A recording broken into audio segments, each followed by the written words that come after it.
In the windswept desert of southeastern Turkey, approximately 12 kilometers northeast of the modern city of Şanlıurfa, lies an archaeological discovery so profound that it has forced scholars to reconsider everything they thought they understood about the origins of human civilization. Göbekli Tepe, dating to approximately 9600 BC, presents an impossible paradox.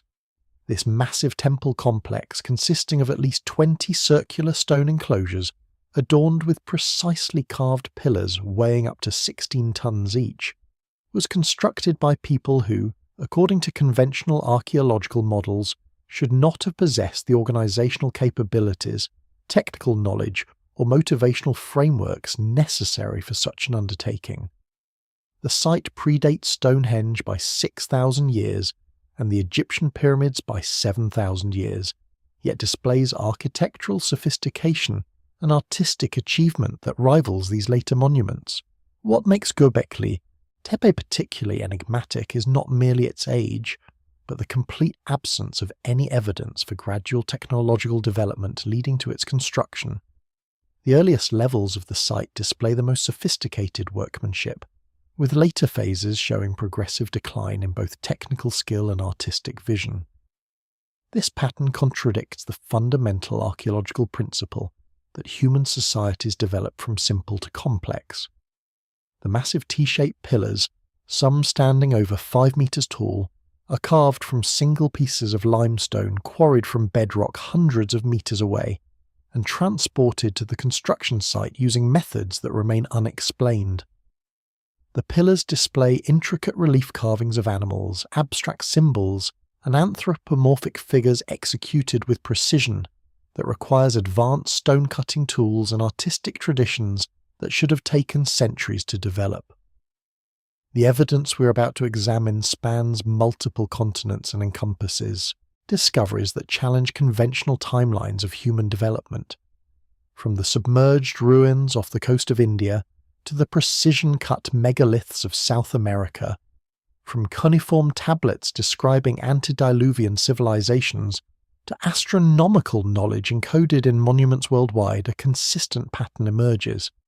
These disparate pieces of evidence suggest that human civilization did not begin with the Sumerians around 3500 BC, but extends back into periods officially designated as prehistory, when anatomically modern humans supposedly lived as hunter-gatherers without permanent settlements or complex social organization. The massive stone pillars at Göbekli Tepe present engineering challenges that conventional archaeology struggles to address adequately. Each of the main pillars in the temple's central enclosures weighs between 10 and 16 tons, carved from single pieces of limestone and shaped with precision that requires sophisticated understanding of stone properties and advanced cutting techniques.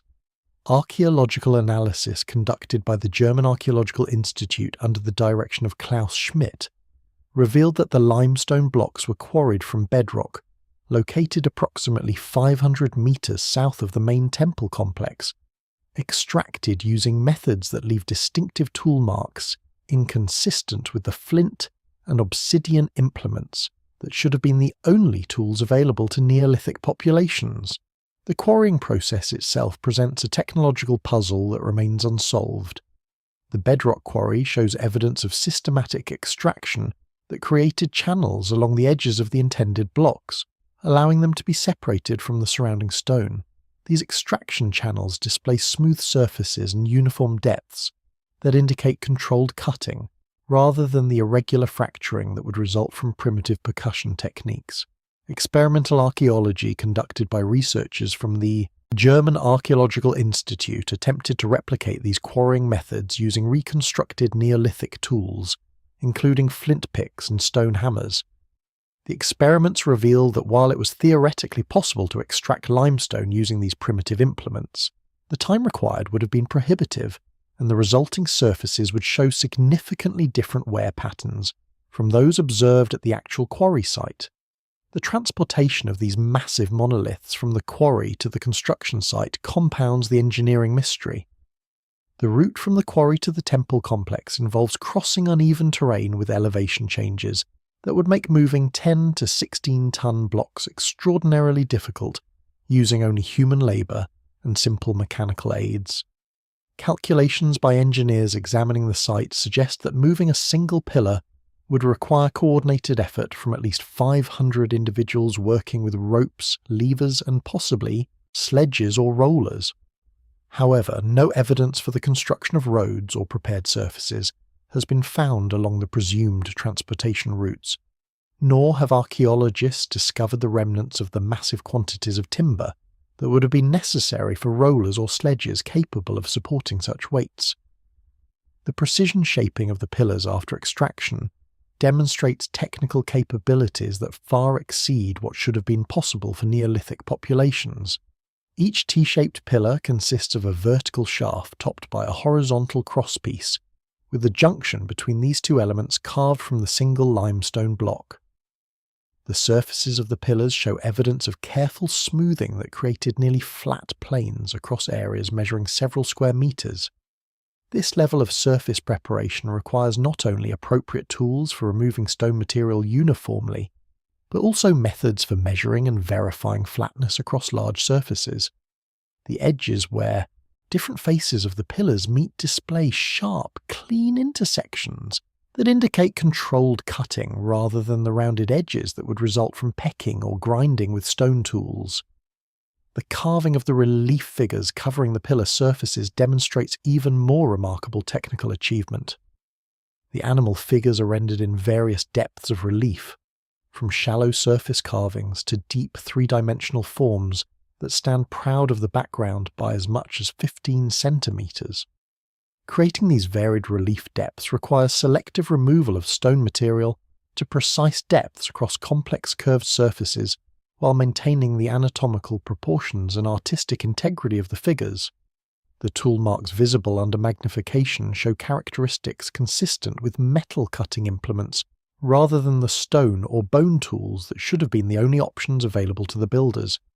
The assembly and erection of the pillars within the circular enclosures required engineering capabilities that suggest sophisticated understanding of leverage principles and weight distribution.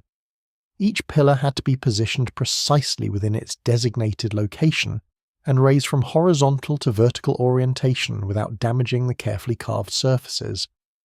The bases of the pillars sit in specially prepared foundation stones that include carved sockets, matching the pillar dimensions exactly.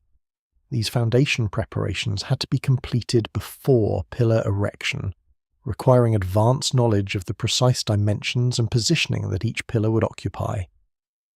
The coordination between quarrying, transportation, finishing, and installation implies project management capabilities that organised hundreds of workers across multiple simultaneous tasks while maintaining quality standards and dimensional accuracy throughout the construction process.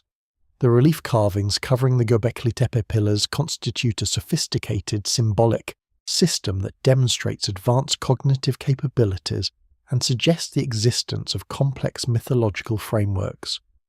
Over 400 individual animal figures have been documented across the excavated enclosures, representing species including lions, bulls, foxes, snakes, scorpions, and birds, rendered with anatomical accuracy that indicates detailed observational knowledge. The German Archaeological Institute's systematic cataloguing of these carvings revealed that specific animal combinations appear repeatedly across different enclosures, suggesting standardized iconographic programs rather than random decorative choices. The artistic quality of these carvings challenges assumptions about the cognitive and cultural development of Neolithic populations. The animals are depicted with attention to anatomical detail that demonstrates intimate knowledge of muscle structure, skeletal proportions, and species-specific characteristics. Lions are shown with accurate representations of mane structure and facial features. Bulls display correct horn configurations and body proportions. Snakes are carved with precise scale patterns and realistic head shapes that allow identification of specific species. This level of observational accuracy requires not merely casual familiarity with these animals, but systematic study and artistic traditions that could transmit detailed knowledge of anatomical features across generations of craftsmen. The composition of the carved scenes demonstrates sophisticated understanding of spatial relationships and artistic principles. Multiple figures are often arranged in complex interactions that suggest narrative content rather than simple decorative motifs. On Pillar 18 in Enclosure D, a series of snakes are positioned as if moving across the pillar surface in coordinated patterns that create dynamic visual movement. On Pillar 33, a fox and a crane are positioned in apparent confrontation, their bodies oriented toward each other in a composition that suggests storytelling intent. These compositional choices indicate that the carvers were working within established artistic conventions that governed how animals should be positioned relative to each other and how visual narratives should be structured within the available space. The symbolic significance of the animal combinations becomes apparent through statistical analysis of their distribution across different enclosures. Research conducted by Jens Nottroff and Oliver Dietrich from the German Archaeological Institute documented that certain animal pairings occur far more frequently than would be expected by random distribution. Snakes and scorpions appear together on multiple pillars across different enclosures. Foxes frequently appear in association with birds. Bulls and lions are often positioned on opposing pillars within the same enclosure. These non-random distribution patterns suggest that the animal figures carried specific symbolic meanings within a coherent mythological or cosmological system that governed their placement within the temple complex. The abstract symbols accompanying the animal figures provide additional evidence for sophisticated symbolic thinking. Geometric forms, including circles, crescents, H-shaped elements, and various linear configurations appear throughout the carvings. These geometric symbols are often positioned in specific relationships to the animal figures, suggesting that they modify or complement the meanings conveyed by the figurative elements. On Pillar 43 in Enclosure D, a circle positioned above a scorpion has been interpreted by some researchers as representing the sun or a celestial body, potentially indicating astronomical symbolism integrated with the animal imagery. Similar geometric elements appear on pillars at other sites within the regional temple network, indicating that these abstract symbols were part of a shared symbolic vocabulary that extended across the entire cultural complex. The technical execution of these carvings reveals evidence of specialized craft traditions and training systems that could produce carvers capable of working to consistent quality standards. The similarity in artistic style across different pillars and enclosures indicates that multiple carvers were working according to shared aesthetic principles and technical methods. This consistency could only be achieved through systematic training that transmitted specific techniques for stone carving, animal depiction, and compositional arrangement. The existence of such training systems implies social structures sophisticated enough to support craft specialization, knowledge transmission, and quality control across large-scale construction projects. The presence of anthropomorphic features on some pillars adds another layer of complexity to the symbolic system. Several pillars include carved arms and hands positioned on their narrow sides, transforming the abstract T-shaped stones into stylized human figures. These anthropomorphic pillars appear to represent divine or supernatural beings, possibly ancestors or deities associated with the temple cult. The positioning of these anthropomorphic pillars at the centers of the circular enclosures suggests they served as focal points for ritual activities, perhaps representing the presences that were being honored or invoked through the temple ceremonies. Perhaps the most perplexing aspect of Göbekli Tepe is the evidence that the entire complex was intentionally buried around 8000 BC, filled with carefully deposited debris that preserved the structures for millennia. Stratigraphic analysis conducted during excavations between 1995 and 2014 revealed that the infill material was not accumulated gradually through natural processes, but consisted of deliberately placed rubble, animal bones, and worked stone that required an enormous labour investment to transport and deposit. The burial was executed with the same organisational sophistication that characterised the original construction, suggesting that the decision to abandon and conceal the site was as significant as its initial creation. The deliberate nature of the burial becomes apparent through careful examination of the fill deposits. Unlike natural accumulation, which would show irregular layering and varied composition, the Göbekli Tepe fill consists of relatively homogeneous material deposited in massive quantities that completely engulf the standing pillars and enclosure walls. The fill contains thousands of worked stone fragments, including pieces of broken pillars and architectural elements that appear to have been intentionally smashed before incorporation into the burial matrix. Animal bones within the fill show evidence of having been deposited shortly after the animals were butchered, suggesting that massive feasting events may have accompanied the burial ceremonies. The quantity of material required to bury the enclosures would have demanded thousands of person-hours of labour to collect, transport, and deposit, representing a project scale comparable to the original construction.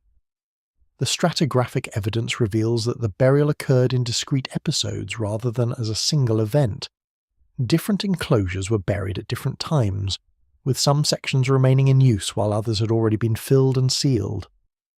This phased burial process extended over several centuries, indicating that the decision to abandon the site was implemented gradually according to a predetermined plan rather than in response to sudden crisis or catastrophe. The systematic nature of this gradual abandonment suggests that the burial was undertaken for ritual or symbolic reasons, rather than practical necessity. The careful preservation of the pillars during burial indicates that concealment rather than destruction was the primary objective. The fill material was deposited in ways that protected the carved surfaces from damage, with no evidence of deliberate defacement or vandalism.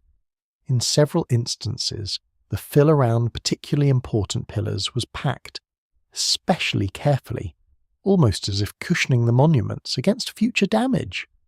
This protective burial suggests that those conducting the ceremonies intended the structures to remain intact beneath their covering, perhaps anticipating future rediscovery, or believing that the monuments needed to be preserved even while being removed from active use.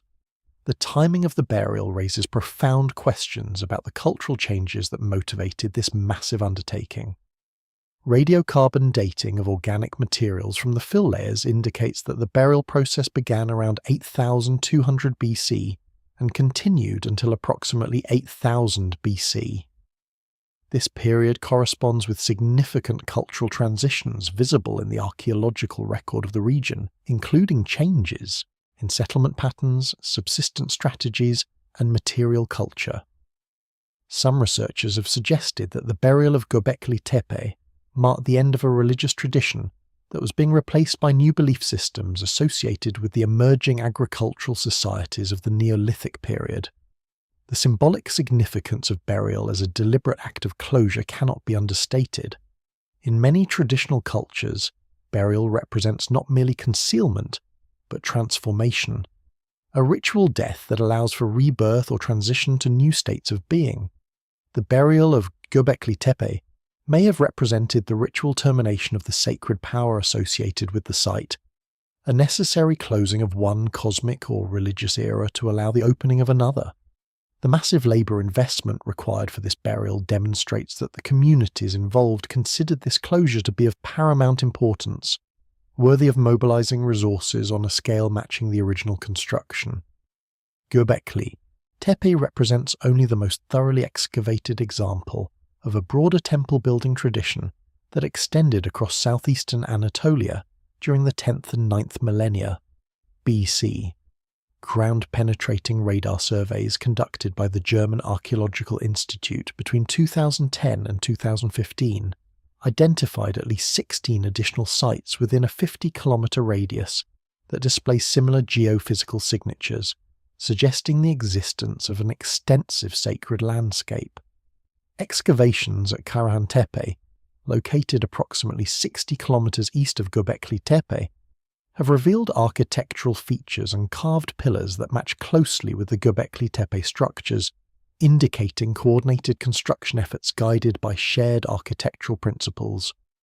the discovery of this temple network fundamentally challenges conventional models of Neolithic social organization. The distribution of sites across the landscape suggests that construction and maintenance of these sacred complexes required cooperation among multiple communities spread across a vast region. Each temple site would have demanded significant labor inputs for construction, ongoing ritual activities, and eventual burial. The coordination of these activities across multiple simultaneous construction projects implies social and organizational structures far more complex than the small-scale hunter-gatherer bands that conventional archaeology attributes to this period. Karahan Tepe demonstrates architectural sophistication comparable to Göbekli Tepe, while displaying distinct local characteristics that suggest regional variation within a shared cultural tradition. Excavations directed by Necmi Karol beginning in 2019 have uncovered multiple circular enclosures featuring T-shaped pillars similar to those at Göbekli Tepe, but carved from the living bedrock rather than erected as freestanding monoliths. This construction technique, while different from the Göbekli Tepe method, achieves similar architectural effects and demonstrates equivalent technical capabilities in stoneworking. The bedrock carved pillars at Karahan Tepe include relief carvings of human figures, snakes, and geometric symbols that parallel the iconographic program at Göbekli Tepe, while incorporating unique elements specific to the Karahan Tepe site. The site of Sefer Tepe, located approximately 15 kilometers northeast of Göbekli Tepe, has yielded similar T-shaped pillars and circular enclosure patterns visible through geophysical survey. Preliminary excavations conducted in 2020 revealed worked limestone blocks and carved stone fragments consistent with the architectural style observed at the other temple sites. The proximity of Sefer Tepe to Göbekli Tepe and the similarity of construction techniques suggest that these sites may have been built and used by closely related or even identical communities, possibly serving different ritual functions within an integrated sacred landscape.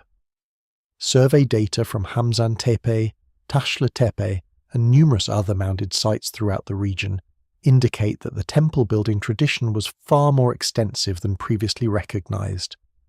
Many of these sites remain unexcavated, but surface surveys have recovered diagnostic artifacts including T-shaped limestone fragments, carved stone pieces, and specialized flint tools associated with monument construction. The distribution of these sites follows patterns that suggest deliberate landscape positioning, with temples located at prominent elevations that would have been visible from considerable distances and may have served as territorial markers or pilgrimage destinations. The regional sacred landscape appears to have been organized according to principles that integrated astronomical observations with topographical features.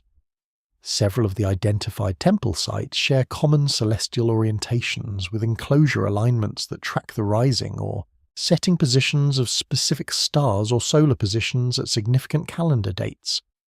This astronomical coordination across multiple sites indicates that the temple network was designed according to a unified cosmological framework that connected earthly sacred spaces with celestial phenomena. The implementation of such coordination would have required centralized planning authorities with advanced astronomical knowledge and the organizational capacity to direct construction activities across vast geographical areas. The chronological relationships between the various temple sites reveal a complex pattern of construction, use, and abandonment that extended over approximately 2,000 years. Radiocarbon dating from Göbekli Tepe, Karahan Tepe, and other excavated sites indicates that temple construction began as early as 9600 BC and continued until approximately 8300 BC, with different sites being built, used and buried at different times within this extended period. This extended chronology demonstrates that the temple building tradition was not a brief cultural phenomenon, but a sustained religious movement that maintained architectural and symbolic consistency across 2 millennia. Recent archaeastronomical analysis of Göbekli Tepe's architectural layout has revealed sophisticated understanding of celestial mechanics embedded within the temple's design. Research published in the journal Mediterranean Archaeology and Archaeometry by Martin Sweatman and Dimitrios Tsikritsis demonstrated that the carved animals on Pillar 43 in Enclosure D correspond precisely to constellations visible in the Northern Hemisphere around 10,900 BC. The pillar's symbolism appears to commemorate a catastrophic cosmic event, possibly a comet impact, that occurred during that period and correlates with the Younger Dryas climate event documented in ice core data. The astronomical interpretation of Pillar 43 rests on detailed analysis of the animal figures and geometric symbols carved into its surface. The pillar displays a prominent scorpion positioned near the top, which Sweatman and Tsikritsis identified as representing the constellation Scorpius.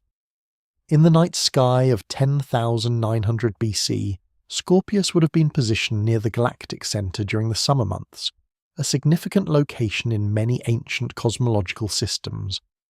Below the scorpion, a vulture with outstretched wings corresponds to the constellation that we now call Cygnus, while other bird figures on the pillar match the positions of stars in the constellations Aquila and Lyra. These identifications create a star map that accurately represents the appearance of the northern sky during the epoch when Göbekli Tepe was in active use.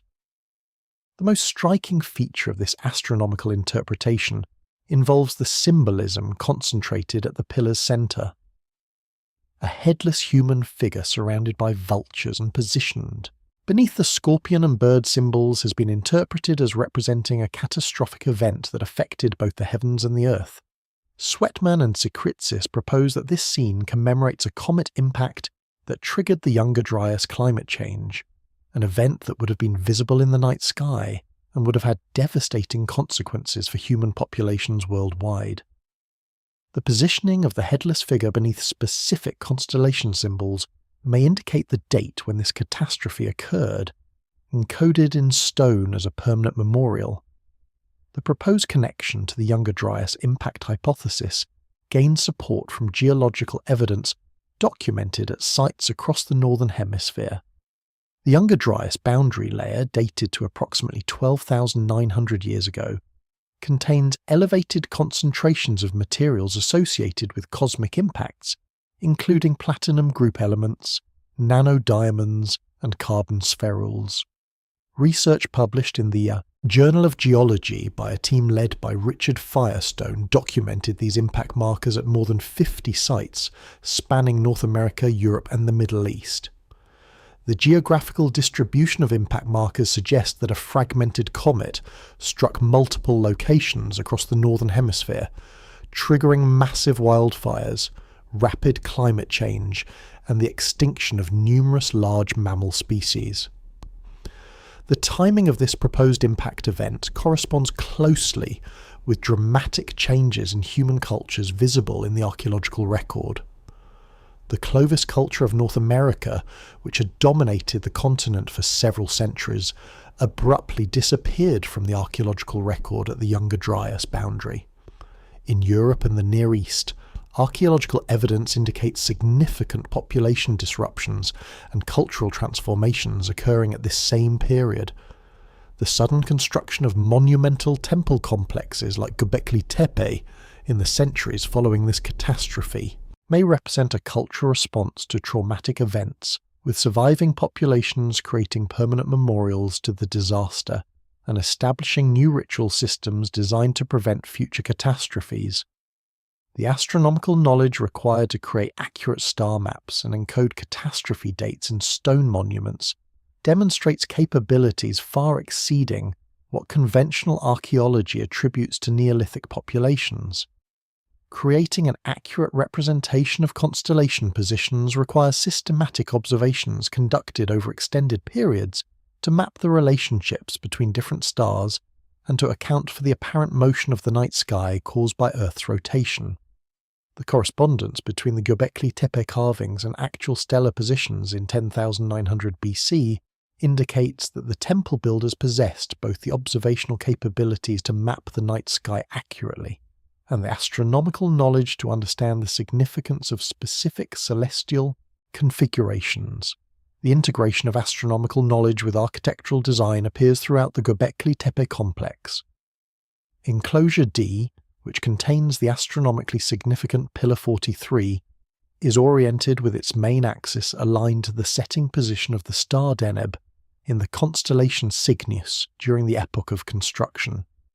This alignment would have created dramatic visual effects during specific times of year when Deneb would set directly along the enclosure's sightline, visible through the gaps between the standing pillars. Such precise alignments require careful surveying and advanced knowledge of stellar movements, capabilities that imply the existence of a specialized class of astronomer priests responsible for designing and positioning the temple structures. The symbolic content of Göbekli Tepe's carvings includes repeated imagery of cosmic catastrophe and celestial upheaval that matches descriptions found in flood narratives from cultures worldwide. Pillar 43's central scene depicts a headless human figure surrounded by vultures and scorpions, positioned beneath a series of circular symbols that astronomical analysis identifies as representations of the sun, moon, and specific stellar configurations. The scorpion position prominently in this scene corresponds to the constellation Scorpius, which in 10,900 BC would have been located near the galactic center, a position significant in multiple ancient cosmological systems. The headless human figure represents the most enigmatic element of this catastrophe memorial. The figure is carved in high relief, standing approximately 30 centimeters proud of the pillar surface, with clearly defined limbs and torso but completely lacking any representation of a head. The deliberate absence of the head cannot be attributed to damage or erosion, as the surrounding carving shows no signs of wear that would account for such specific loss. The figure's posture, with arms positioned at its sides and legs straight, suggests a formal or ritualistic stance rather than a naturalistic human pose. This symbolic decapitation appears in other contexts at Göbekli Tepe and related sites, indicating it carried specific meaning within the temple's iconographic system. The vultures surrounding the headless figure number 3 distinct birds, each carved with outstretched wings in poses suggesting flight or hovering. Vultures held special significance in the Neolithic cultures of Anatolia, as evidenced by wall paintings at Sacsayhuamán showing vultures consuming human corpses in what appears to be excarnation rituals. The association of vultures with death and the transition between earthly and celestial realms may explain their prominent position in the catastrophe scene. The positioning of these carrion birds around the headless figure suggests they are consuming or carrying away the remains, a symbolic representation of souls departing the earthly realm following catastrophic death. The circular symbols positioned above the catastrophe scene have been identified through astronomical analysis as specific celestial bodies. The largest circle, located at the top of the composition, corresponds in position and relative size to the Sun, or possibly to a comet nucleus approaching Earth. Smaller circular forms surrounding this central orb may represent the Moon in various phases or multiple cometary fragments.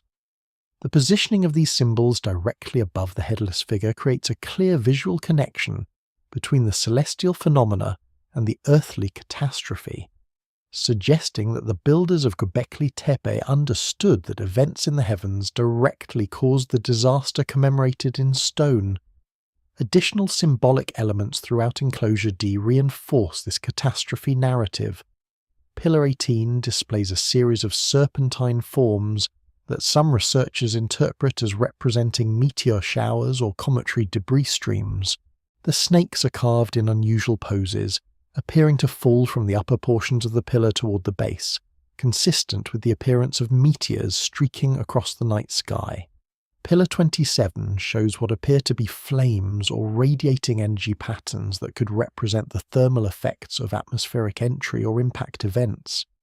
The consistency of these catastrophe-related symbols across multiple pillars within the same enclosure indicates that Enclosure D as a whole functioned as a memorial to cosmic disaster.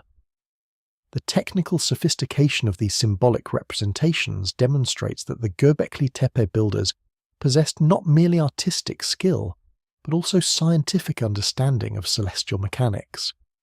The accurate positioning of constellation symbols relative to each other and to horizon markers requires systematic astronomical observation and mathematical calculation. The association of specific celestial configurations with terrestrial catastrophe suggests understanding of cause and effect relationships between cosmic events and earthly consequences. This level of scientific reasoning contradicts conventional assumptions about Neolithic cognitive capabilities and suggests that the temple builders possessed intellectual traditions more sophisticated than those typically attributed to hunter-gatherer societies. The catastrophe narrative encoded at Göbekli Tepe finds remarkable parallels in mythological traditions preserved by cultures worldwide. The Greek myth of Phaethon describes the son of Helios losing control of the solar chariot and scorching the earth before being struck down by Zeus, a story that encodes memories of cosmic catastrophe in mythological form. The Hopi tradition speaks of the destruction of the first world by fire when the blue star Kachina appeared in the sky. Hindu texts describe periodic cosmic catastrophes that destroy and renew the world in endless cycles. The consistency of these catastrophe narratives across cultures separated by vast distances and time periods suggests they preserve genuine historical memories rather than purely imaginative mythology. The connection between the Göbekli Tepe catastrophe memorial and global flood traditions becomes clearer when examining the timeline of events. If Pillar 43 commemorates an event occurring around 10,900 BC, this date corresponds closely with the onset of the Younger Dryas climate event and the flood episodes that followed the rapid climate change.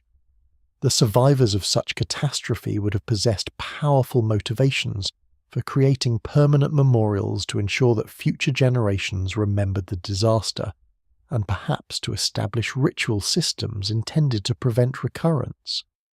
The massive labour investment in constructing Göbekli Tepe makes sense as a response to trauma of such magnitude that it demanded permanent commemoration in the most durable form available. Geological evidence from sites across North America, Europe and the Middle East supports the interpretation that a major cosmic impact event occurred approximately 12,900 years ago, triggering the Younger Dryas climate change and global catastrophes preserved in flood traditions. The Younger Dryas boundary layer, identified at hundreds of locations worldwide, contains elevated concentrations of platinum, iridium, nanodiamonds, and carbon spherules consistent with extraterrestrial impact. Research published in the Journal of Geology by Richard Firestone and colleagues documented these impact markers at sites spanning 4 continents, indicating a fragmented comet that created multiple impact zones across the Northern Hemisphere. The platinum anomaly represents one of the most compelling pieces of evidence for cosmic impact. Platinum occurs in Earth's crust at extremely low concentrations, typically measured in parts per billion, but is relatively abundant in extraterrestrial materials such as asteroids and comets. Sediment cores from locations including Greenland, Mexico, Belgium and Syria show platinum concentrations in the Younger Dryas boundary layer that exceed background levels by factors of 100 to 1000. This dramatic spike in platinum abundance across such widely separated geographical locations indicates that the source material was deposited simultaneously across vast areas, consistent with atmospheric distribution of impact ejecta from multiple strike zones. The discovery of nanodiamonds throughout the Younger Dryas boundary layer provides additional evidence for the extreme temperatures and pressures generated during impact events. Nanodiamonds form naturally only under conditions of intense heat and pressure, such as those created when extraterrestrial objects strike Earth at velocities exceeding 15 km per second. The nanodiamonds found in Younger Dryas sediments display characteristics consistent with shock synthesis during cosmic impact, including specific crystal structures and size distributions that match experimental results from impact simulation studies. The widespread distribution of these nanodiamonds across multiple continents indicates that the impact or impacts affected the entire northern hemisphere. Carbon spherules found in abundance throughout the Younger Dryas boundary layer show evidence of exposure to temperatures exceeding 2,200 degrees Celsius, consistent with the intense heat generated by impact-triggered wildfires. These microscopic particles, ranging from 0.1 to several millimeters in diameter, contain trapped gases with isotopic signatures matching those found in impact structures worldwide. Analysis of spheral composition reveals they formed from terrestrial biomass subjected to extreme heating, indicating that massive conflagrations burned across continental areas following the impact events. The quantity of carbon spherules and their distribution pattern suggest that wildfires consumed millions of square kilometers of forests and grasslands within a brief time period. The impact hypothesis receives further support from the discovery of shocked quartz and other high-pressure minerals in Younger Dryas sediments. Shocked quartz displays distinctive microscopic features, including planar deformation features that form only under the extreme pressures generated during meteorite impacts or nuclear explosions. The presence of shocked quartz in sediments dating to 12,900 years ago provides unambiguous evidence that materials in these layers experienced pressure conditions far exceeding anything produced by normal geological processes. The geographical distribution of shocked quartz finds corresponds with the distribution pattern of other impact markers, reinforcing the interpretation of coordinated impact events across the northern hemisphere. Geochemical analysis of Younger Dryas boundary sediments reveals additional anomalies consistent with cosmic impact. Elevated concentrations of iridium, a platinum group element rare in Earth's crust but abundant in meteorites, appear in sediment layers from multiple continents. Unusual isotopic ratios of helium and other noble gases in boundary layer materials match signatures found in extraterrestrial objects rather than terrestrial sources. The presence of magnetic microspherules, with compositions matching those of cosmic dust particles, provides additional evidence for atmospheric entry and ablation of extraterrestrial materials. The environmental consequences of these impact events would have been catastrophic on a global scale. Computer modelling of the proposed impact scenario suggests that a fragmented comet nucleus approximately 100 kilometers in diameter, broken into multiple pieces before striking Earth, would have created dozens of impact craters across North America and northern Eurasia.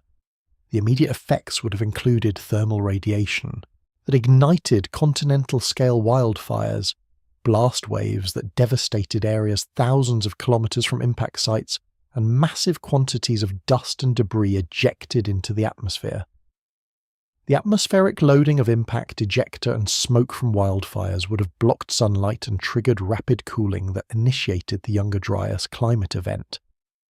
The Younger Dryas cooling event itself lasted approximately 1,200 years, from 12,900 to 11,700 years ago, representing one of the most dramatic climate reversals in recent geological history. Ice core data from Greenland reveals that temperatures in the northern hemisphere dropped by as much as 15 degrees Celsius within decades, returning to near glacial conditions after a warming trend that had lasted several thousand years.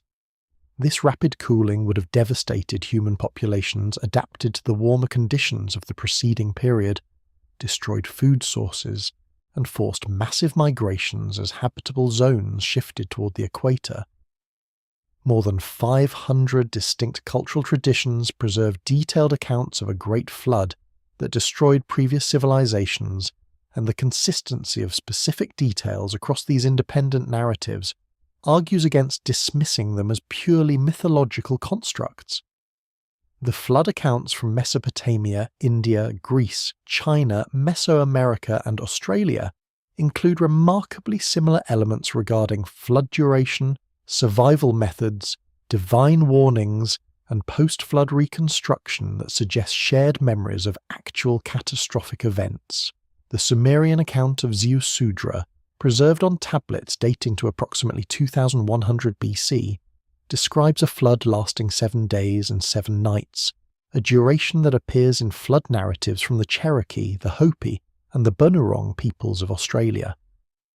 The global distribution of these flood narratives demonstrates that catastrophic flooding affected human populations across all inhabited continents. In the Americas, the Aztec tradition describes the destruction of the fourth sun by water, with only a single couple surviving by hiding in a hollow log. The Inuit of the Arctic preserve accounts of a great flood that covered even the highest mountains, forcing survivors to take refuge on floating ice. South American traditions from the Chibcha people of Colombia describe floods that destroyed the first world, with humanity saved only through divine intervention that created escape routes to high ground. The consistency of these accounts across cultures that had no historical contact suggests they derive from genuine catastrophic experiences rather than cultural diffusion or independent invention of similar myths. The specific details preserved in these flood narratives demonstrate remarkable consistency that extends beyond general catastrophe themes to include precise technical information. Multiple traditions specify that the floodwaters rose for a period of 40 days, a detail found in the Hebrew account of Noah, the Babylonian account of Utnapishtim, and various Native American traditions. The 7-day flood duration appears not only in Mesopotamian and Native American sources but also in accounts from India, China, and the Pacific Islands. This level of chronological specificity across independent cultural traditions argues strongly for a common experiential basis rather than purely mythological development. The survival methods described in flood narratives show equally striking parallels across cultures. The construction of boats or rafts as the primary means of survival appears in flood traditions from every inhabited continent. The Mesopotamian accounts provide detailed technical specifications for boat construction, including precise dimensions, materials, and waterproofing methods using bitumen and pitch. Similar construction details appear in flood narratives from India, where Manu builds a ship following specifications provided by Vishnu in fish form. Chinese flood traditions describe Yu the Great controlling the waters through construction of channels and dams, demonstrating sophisticated hydraulic engineering knowledge. The technical nature of these survival instructions suggests they preserve practical knowledge that enabled actual survival rather than purely symbolic religious teaching. The role of divine warning in flood narratives represents another consistent element across cultures. In the Mesopotamian accounts, the god Enki warns Sudra or Utnapishtim of the impending disaster, providing time for construction of survival vessels. The Hindu tradition describes Vishnu warning Manu through the medium of a fish. Greek tradition presents Prometheus warning his son Deucalion to build an ark before Zeus destroys humanity with floodwaters. Native American accounts frequently include warnings from animal spirits or culture heroes who provide advance notice, allowing preparation for survival. The consistency of this warning motif suggests that some populations did receive advance indications of impending catastrophe, possibly through observation of unusual atmospheric phenomena or animal behavior preceding the disaster. The post-flood world described in these traditions includes details about environmental conditions that match geological evidence for the end of the Younger Dryas period. Multiple traditions describe the appearance of a rainbow following the flood, possibly representing the return of clear skies after extended periods of atmospheric dust loading. Accounts mention the discovery of stranded marine life far inland, consistent with massive tsunami deposits documented in geological strata. Descriptions of dramatically altered landscapes, with new mountains and valleys appearing where none had existed before, correspond to rapid geological changes that would have accompanied major impact events and subsequent isostatic adjustments. The connection between these flood traditions and the Younger Dryas impact becomes clearer when examining the timeline of sea level changes following the climate event. The Younger Dryas cooling initially locked water in expanded ice sheets, but the subsequent rapid warming that ended this cold period around 11,700 years ago triggered massive meltwater releases that raised sea levels by tens of meters within centuries. This rapid sea level rise would have inundated vast coastal plains where human populations had concentrated during the lower sea level periods, creating exactly the catastrophic flooding scenarios described in global traditions. Architectural evidence from sites worldwide demonstrates construction techniques and mathematical knowledge that appear fully developed without evidence of gradual evolution, suggesting preservation of advanced capabilities from earlier periods. The precision-cut stones at Sacsayhuamán in Peru fit together with tolerances, measured in fractions of millimeters, utilizing complex three-dimensional joinery that creates earthquake-resistant structures capable of withstanding seismic events that would destroy modern buildings. Spanish chroniclers who documented the site in the 16th century recorded local traditions, attributing the construction to a race of giants who possessed knowledge of softening stone, though conventional archaeology dates the construction to the Inca period around 1450 AD.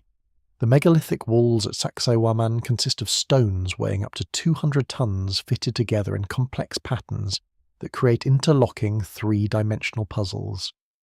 Each stone interfaces with its neighbours through multiple contact surfaces that are not flat planes, but rather complex curved surfaces that mesh together with extraordinary precision.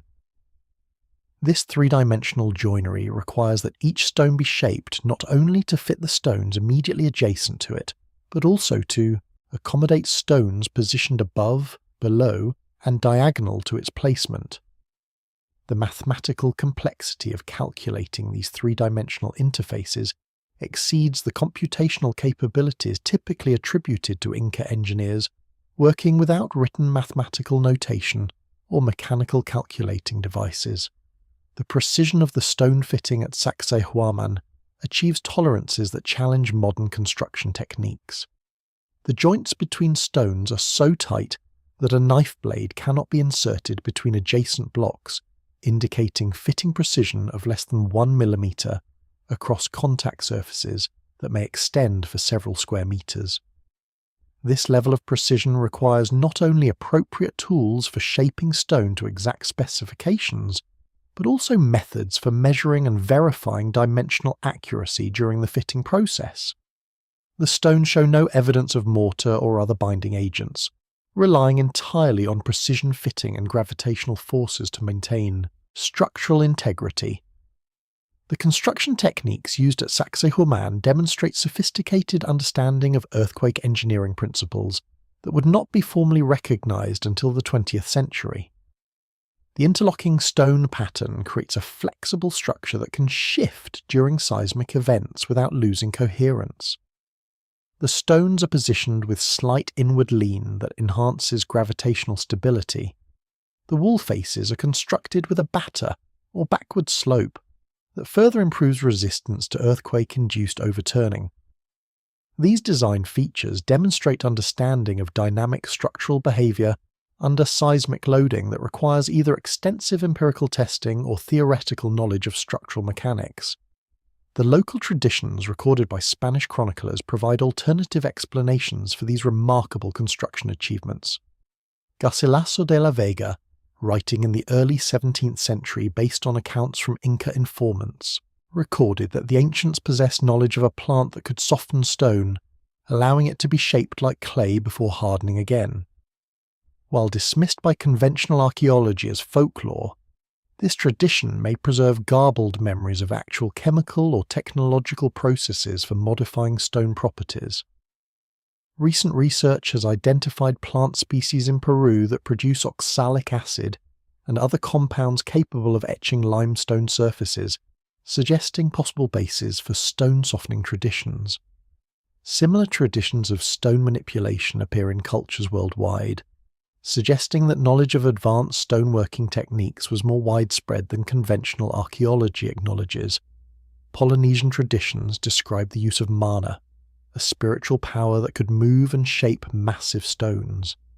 Egyptian texts reference the use of sound and vibration for moving heavy blocks.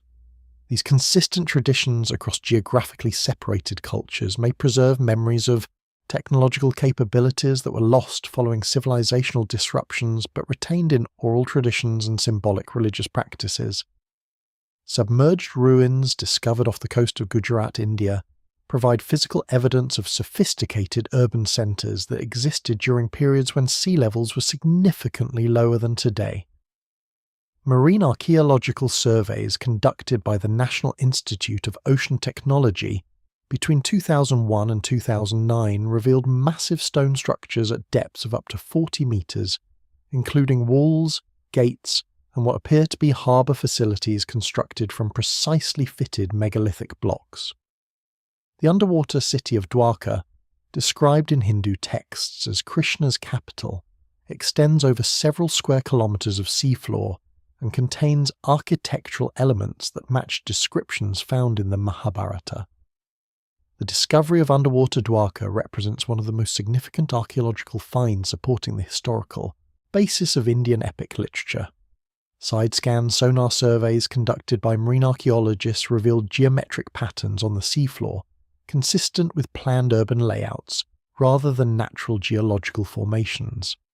Subsequent diving investigations documented walls extending for hundreds of metres, constructed from dressed stone blocks weighing several tons each. The walls include bastions, gateways, and what appear to be defensive structures surrounding a central urban core. The scale and sophistication of these submerged structures indicate a major urban centre that would have housed tens of thousands of inhabitants. The architectural style of the underwater structures matches descriptions from the Mahabharata with remarkable precision. The epic describes Dwarka as a planned city with straight streets, defensive walls, and elaborate harbour facilities capable of accommodating large vessels. The submerged ruins reveal exactly these features, including a grid-pattern street layout, massive fortification walls, and what appear to be docking facilities carved from bedrock. Stone anchors and other maritime artefacts recovered from the site demonstrate that the city maintained an extensive maritime trade network during its period of occupation. Carbon dating of organic materials recovered from the submerged structures indicates occupation periods spanning several millennia.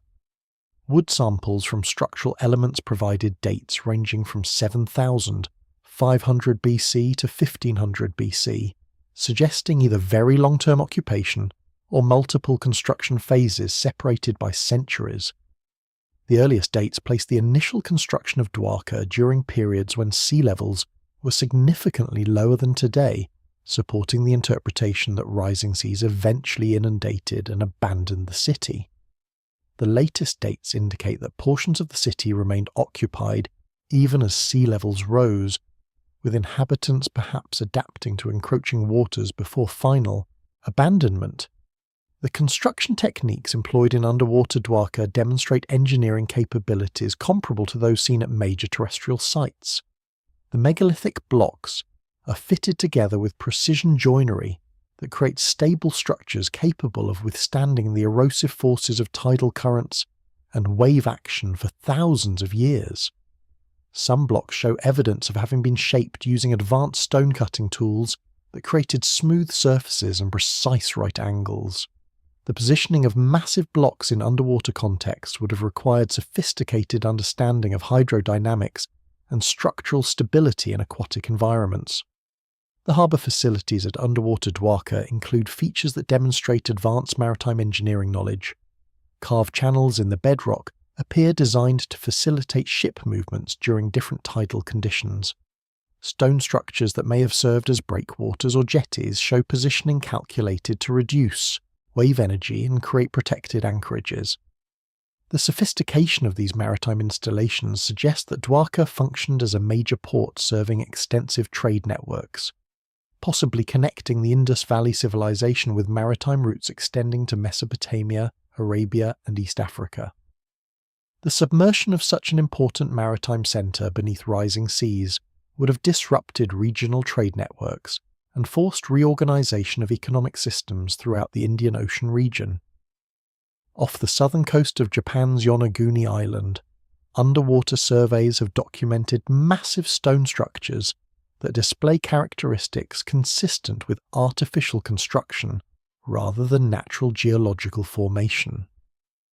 The Yonaguni monument, discovered by dive tour operator Kihachiro Aratake in 1986, consists of stepped pyramids terrace platforms, and what appear to be carved pools extending over an area of approximately 60 meters by 50 meters at depths of 25 meters. Marine geologist Masaki Kimura from the University of the Ryukyu conducted detailed surveys revealing right angles, parallel surfaces, and tool marks that would be extremely unlikely to occur through natural erosion processes. The Yonaguni monument's most striking feature is a massive stepped pyramid that rises approximately 25 meters from the seafloor, with 5 distinct levels creating a terraced appearance. Each level consists of flat horizontal surfaces separated by vertical or near-vertical walls, with the transitions between levels occurring at precise 90-degree angles. Natural erosion processes typically create irregular surfaces with gradual transitions and varied angles, making the geometric regularity of the Yonaguni structure highly anomalous. The steps themselves measure approximately 2 meters in height, with remarkable consistency across the entire structure, suggesting deliberate construction according to standardized measurements rather than random geological fracturing. The parallel surfaces observed throughout the monument demonstrate alignment precision that challenges natural formation hypotheses. Multiple flat surfaces separated by distances of tens of meters maintain parallel orientations within tolerances of a few degrees, a level of geometric consistency that would require extraordinary coincidence if produced by natural processes. The surfaces display uniform texture and minimal variation in elevation across their extent, characteristics more consistent with artificial shaping than with erosion patterns. Some surfaces show linear grooves and channels that run in perfectly straight lines for distances exceeding 10 meters, features that marine geologists recognize as inconsistent with typical erosion mechanisms. Tool marks visible on several surfaces provide the most compelling evidence for artificial construction. Close examination of the stone surfaces reveals linear striations that appear to have been created by cutting or scraping actions rather than natural abrasion. These marks occur in organized patterns with consistent spacing and orientation that suggest systematic working of the stone surfaces. Marine geologist Masaki Kimura documented multiple examples of these marks during diving surveys conducted between 1992 and 2007, creating detailed photographic records that demonstrate their artificial characteristics. The presence of similar tool marks at multiple locations throughout the monument argues against dismissing them as isolated anomalies. Additional architectural features strengthen the case for human construction. The monument includes what appear to be carved roadways or processional paths that connect different sections of the structure. These paths maintain constant width of approximately 3 meters and follow routes that navigate around obstacles while maintaining relatively constant elevation grades. At several locations, the paths include what appear to be stairways with individual steps carved into the bedrock, each step measuring approximately 30 centimeters in height. The functional layout of these circulation features suggests they were designed to facilitate human movement through the structure, rather than resulting from random geological processes. The monument also contains several features that appear to be deliberately carved pools or basins. These depressions in the rock surface have flat bottoms, vertical or steeply sloped walls, and geometric shapes including circles and rectangles. The largest of these pools measures approximately 2 meters in diameter and 1 meter in depth, with walls that maintain vertical orientation within a few degrees throughout their circumference. The regular geometry and consistent dimensions of these features distinguish them from natural potholes or erosion features, which typically display irregular shapes and varied dimensions. Geological analysis of the monuments, sandstone composition reveals that while the rock type is susceptible to erosion along bedding planes, the specific erosion patterns observed at Yonaguni do not match those found at other sandstone formations in similar marine environments. Comparison studies of nearby underwater rock formations show that natural erosion creates irregular surfaces with rounded edges and variable geometries that differ markedly from the angular precision observed at the monument.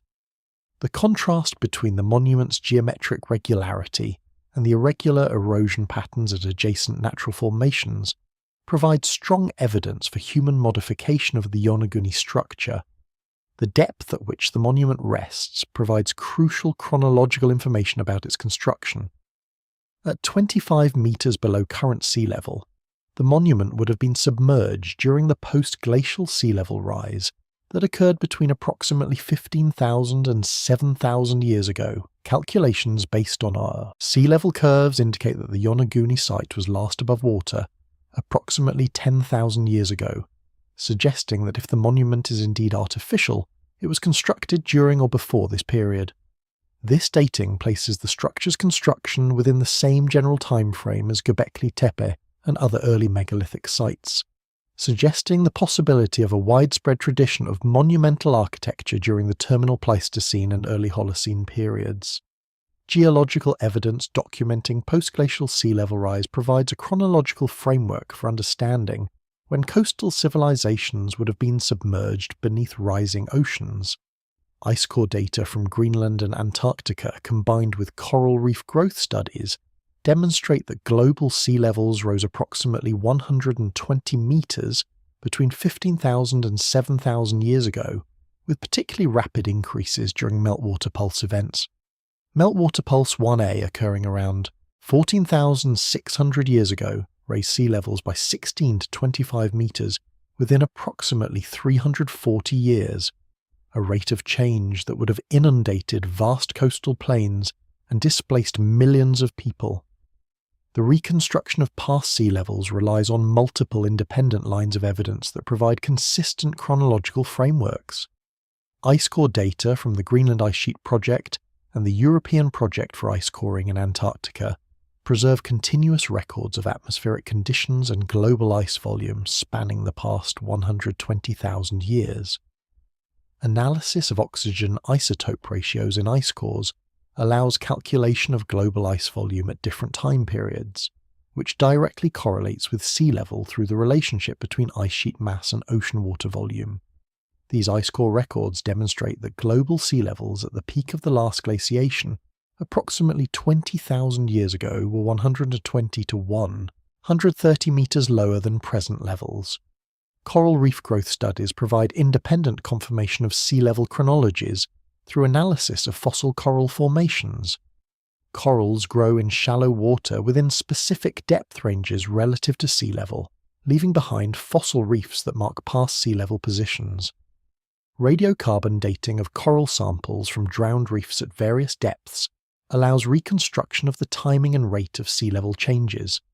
Studies of fossil reefs from locations including Barbados, Tahiti, and the Great Barrier Reef have produced consistent sea level curves, showing rapid rises during deglaciation periods, punctuated by episodes of especially fast increase. Meltwater Pulse 1. A represents the most dramatic of these rapid sea level rise events.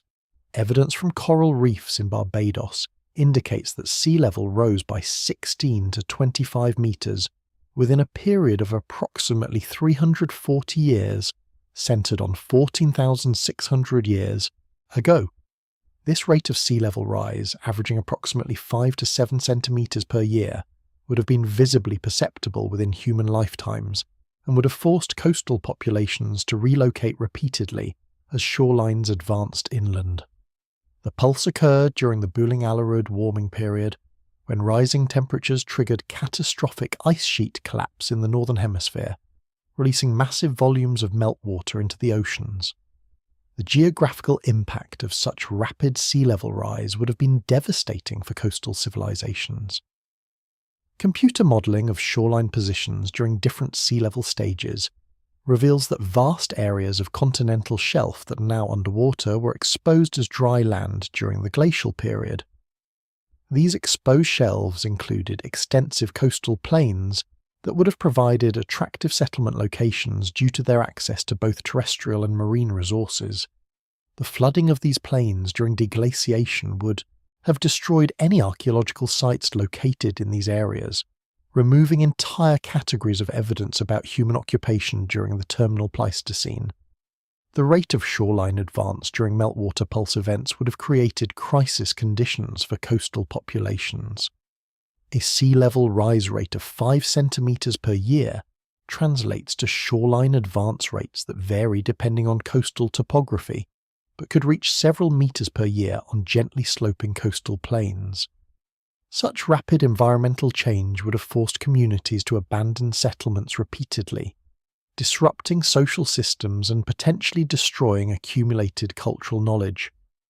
The psychological impact of witnessing inexorable sea level rise that continued across multiple human generations would have been profound, potentially explaining the persistence of flood narratives in cultural traditions worldwide. Additional meltwater pulses occurring at later dates contributed to continued sea level rise and coastal flooding. Meltwater pulse 1b, dated to approximately 11,300 years ago, produced another rapid sea level rise of approximately 15 meters within 2 to 3 centuries. This event coincides closely with the end of the Younger Dryas cold period and the final collapse of retreating ice sheets. Smaller but still significant sea level rise events continued until approximately 7,000 years ago, when sea levels approached their current positions and the rate of rise decreased dramatically. The human populations displaced by these successive flooding events would have been forced into large-scale migrations that would have disrupted existing cultural and economic systems. Archaeological evidence from inland sites shows population increases during the period of rapid sea level rise, consistent with refugees from coastal areas moving to higher ground. The concentration of populations in reduced habitable areas would have intensified competition for resources and potentially sparked conflicts that further destabilize societies attempting to adapt to environmental change. The exposed continental shelf of Southeast Asia, known as Sundaland, covered an area larger than modern India before being submerged by post-glacial sea level rise, potentially hosting advanced civilizations whose archaeological evidence now lies beneath hundreds of feet of water. At the peak of the last glaciation approximately 20,000 years ago, Sundaland connected the Indonesian archipelago, Malaysia, and parts of Thailand in a single landmass that supported diverse ecosystems and major river systems. The gradual flooding of this vast region between 15,000 and 7,000 years ago would have forced massive population migrations and destroyed any archaeological evidence of sophisticated cultures that may have developed in this fertile area. The geographical extent of Sundaland during periods of lowered sea level was truly massive, encompassing approximately 1.8 million square kilometers of land that is now submerged beneath the South China Sea, the Java Sea, and the Gulf of Thailand. This exposed continental shelf created a landscape dramatically different from the modern island configuration of Southeast Asia. Sumatra, Java, and Borneo were connected to the Asian mainland, while numerous smaller islands that are now separated by deep water channels formed a continuous landmass. The Mekong, Chao Phraya, and numerous other major rivers that now flow into separate seas would have joined together to form enormous river systems that drained across the exposed shelf before reaching the ocean at shorelines hundreds of kilometers south of their present mouths. The environmental conditions on Sundaland during the glacial period would have been highly favourable for human settlement and cultural development. The region lies within tropical latitudes that maintained warm temperatures even during global glaciation, avoiding the harsh conditions that affected higher latitude regions. The extensive river systems would have provided reliable water sources and supported rich riparian ecosystems. The tropical climate would have sustained diverse plant and animal communities, providing abundant resources for human populations. The geographical position of Sundaland at the crossroads between mainland Asia and the islands of Indonesia and the Philippines would have made it a natural meeting point for human migrations and cultural exchange. Archaeological evidence from the highlands of modern Southeast Asian islands demonstrates that sophisticated human cultures existed in the region during the glacial period. Cave sites in Borneo, Sulawesi, and other locations have yielded evidence of human occupation dating back 40,000 years or more, including advanced stone tools, cave paintings, and evidence of maritime capabilities. The Liangbua Cave on Flores, famous as the discovery site of Homo floresiensis, has also yielded evidence of sophisticated tool use by anatomically modern humans during the late Pleistocene. These highland sites represent only the portions of the ancient cultural landscape that remained above water during sea level rise, while the vast lowland areas of Sunderland that likely supported the largest populations and most developed cultures now lie beneath the sea. The flooding of Sunderland occurred in stages corresponding to different sea level rise events. The first major flooding episodes between 15,000 and 14,000 years ago would have inundated the southern portions of Sunderland, flooding the vast plains that had existed south of modern Java and Sumatra. Meltwater pulse 1A around 14,600 years ago would have dramatically accelerated the flooding, advancing shorelines by tens of kilometres within human lifetimes. Successive flooding events over the following millennia progressively reduced Sunderland, until by approximately 7,000 years ago the modern island configuration had essentially been established. The cultural consequences of this prolonged flooding would have been catastrophic. Populations concentrated in lowland river valleys and coastal areas would have been forced to relocate repeatedly as rising seas advanced inland.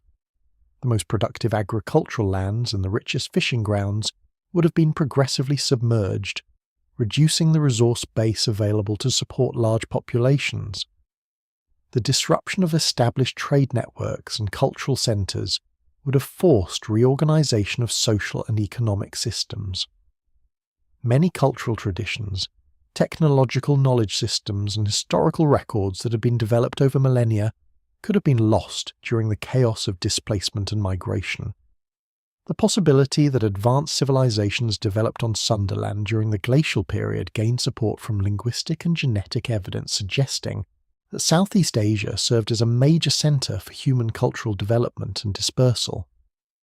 Linguistic analysis indicates that several major language families, including Austronesian, may have originated in Southeast Asia before spreading to the Pacific Islands and Madagascar. Genetic studies show that Southeast Asian populations possess deep roots in the region and have contributed significantly to the genetic makeup of populations across a vast area extending from Madagascar to Easter Island. These patterns suggest that Southeast Asia, and potentially Sunderland specifically, served as a cultural hearth from which populations, languages, and cultural practices dispersed across wide areas. The Antikythera mechanism, recovered from a Roman shipwreck dating to approximately 100 BC, demonstrates technological sophistication that was not supposed to exist until the development of astronomical clocks in 14th century Europe. X-ray computed tomography conducted by researchers at Cardiff University revealed the device's internal structure, exposing at least 37 bronze gears with tooth counts precisely calculated to represent astronomical cycles, including the Metonic cycle, the Callippic cycle, and the Saros eclipse cycle. The mechanism's differential gearing, a mechanical principle not officially reinvented until the 16th century, enabled accurate calculation of lunar phases and eclipse predictions decades into the future.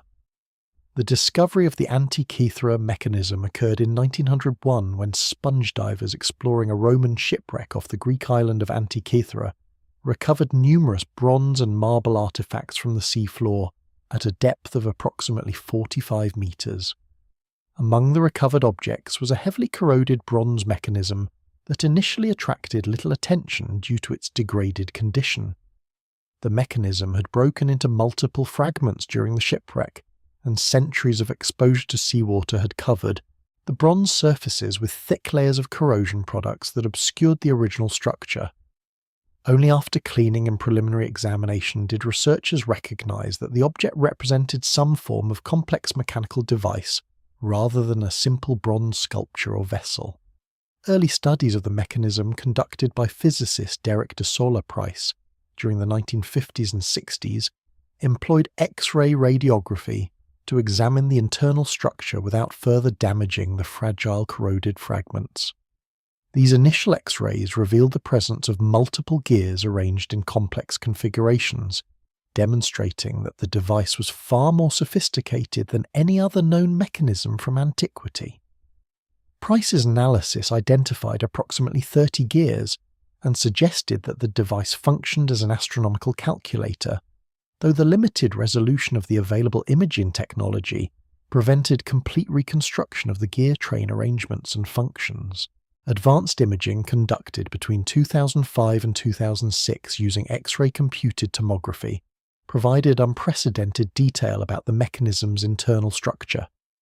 The CT scans produced three-dimensional models of the gear assemblies with sufficient resolution to count individual gear teeth and measure their profiles. Analysis of these high-resolution images revealed that the mechanism originally contained at least 37 gears, though some components were likely lost before or during the shipwreck recovery. The tooth counts of the surviving gears correspond precisely to important astronomical periods, demonstrating that the device was designed to model celestial motions with mathematical accuracy. The largest gear in the mechanism contains 223 teeth, a number that corresponds to the Saros cycle of 223 lunar months, or approximately 18 years and 11 days. The Saros cycle represents the period after which solar and lunar eclipses repeat in similar patterns, making it crucial for eclipse prediction. Ancient astronomers had recognized this cycle through centuries of observation, and its incorporation into a mechanical calculator demonstrates sophisticated understanding of lunar orbital mechanics. The mechanism could predict eclipse dates by simply advancing the appropriate gear through its complete rotation, automating calculations that would otherwise require complex arithmetic.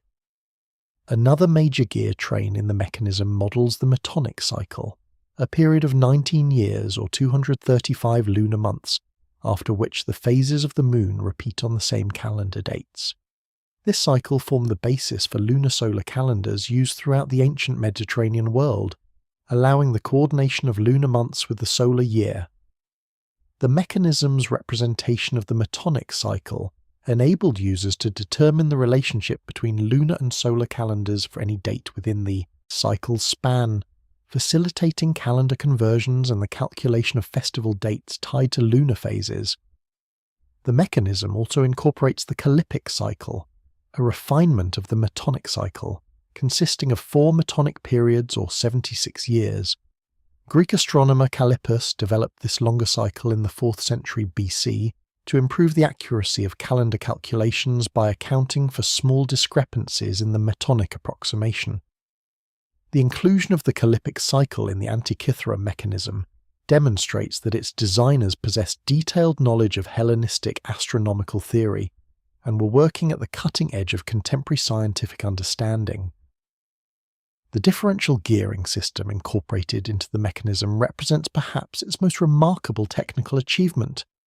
Differential gears allow the combination of 2 input rotations to produce an output rotation that represents their sum or difference, enabling complex calculations through purely mechanical means.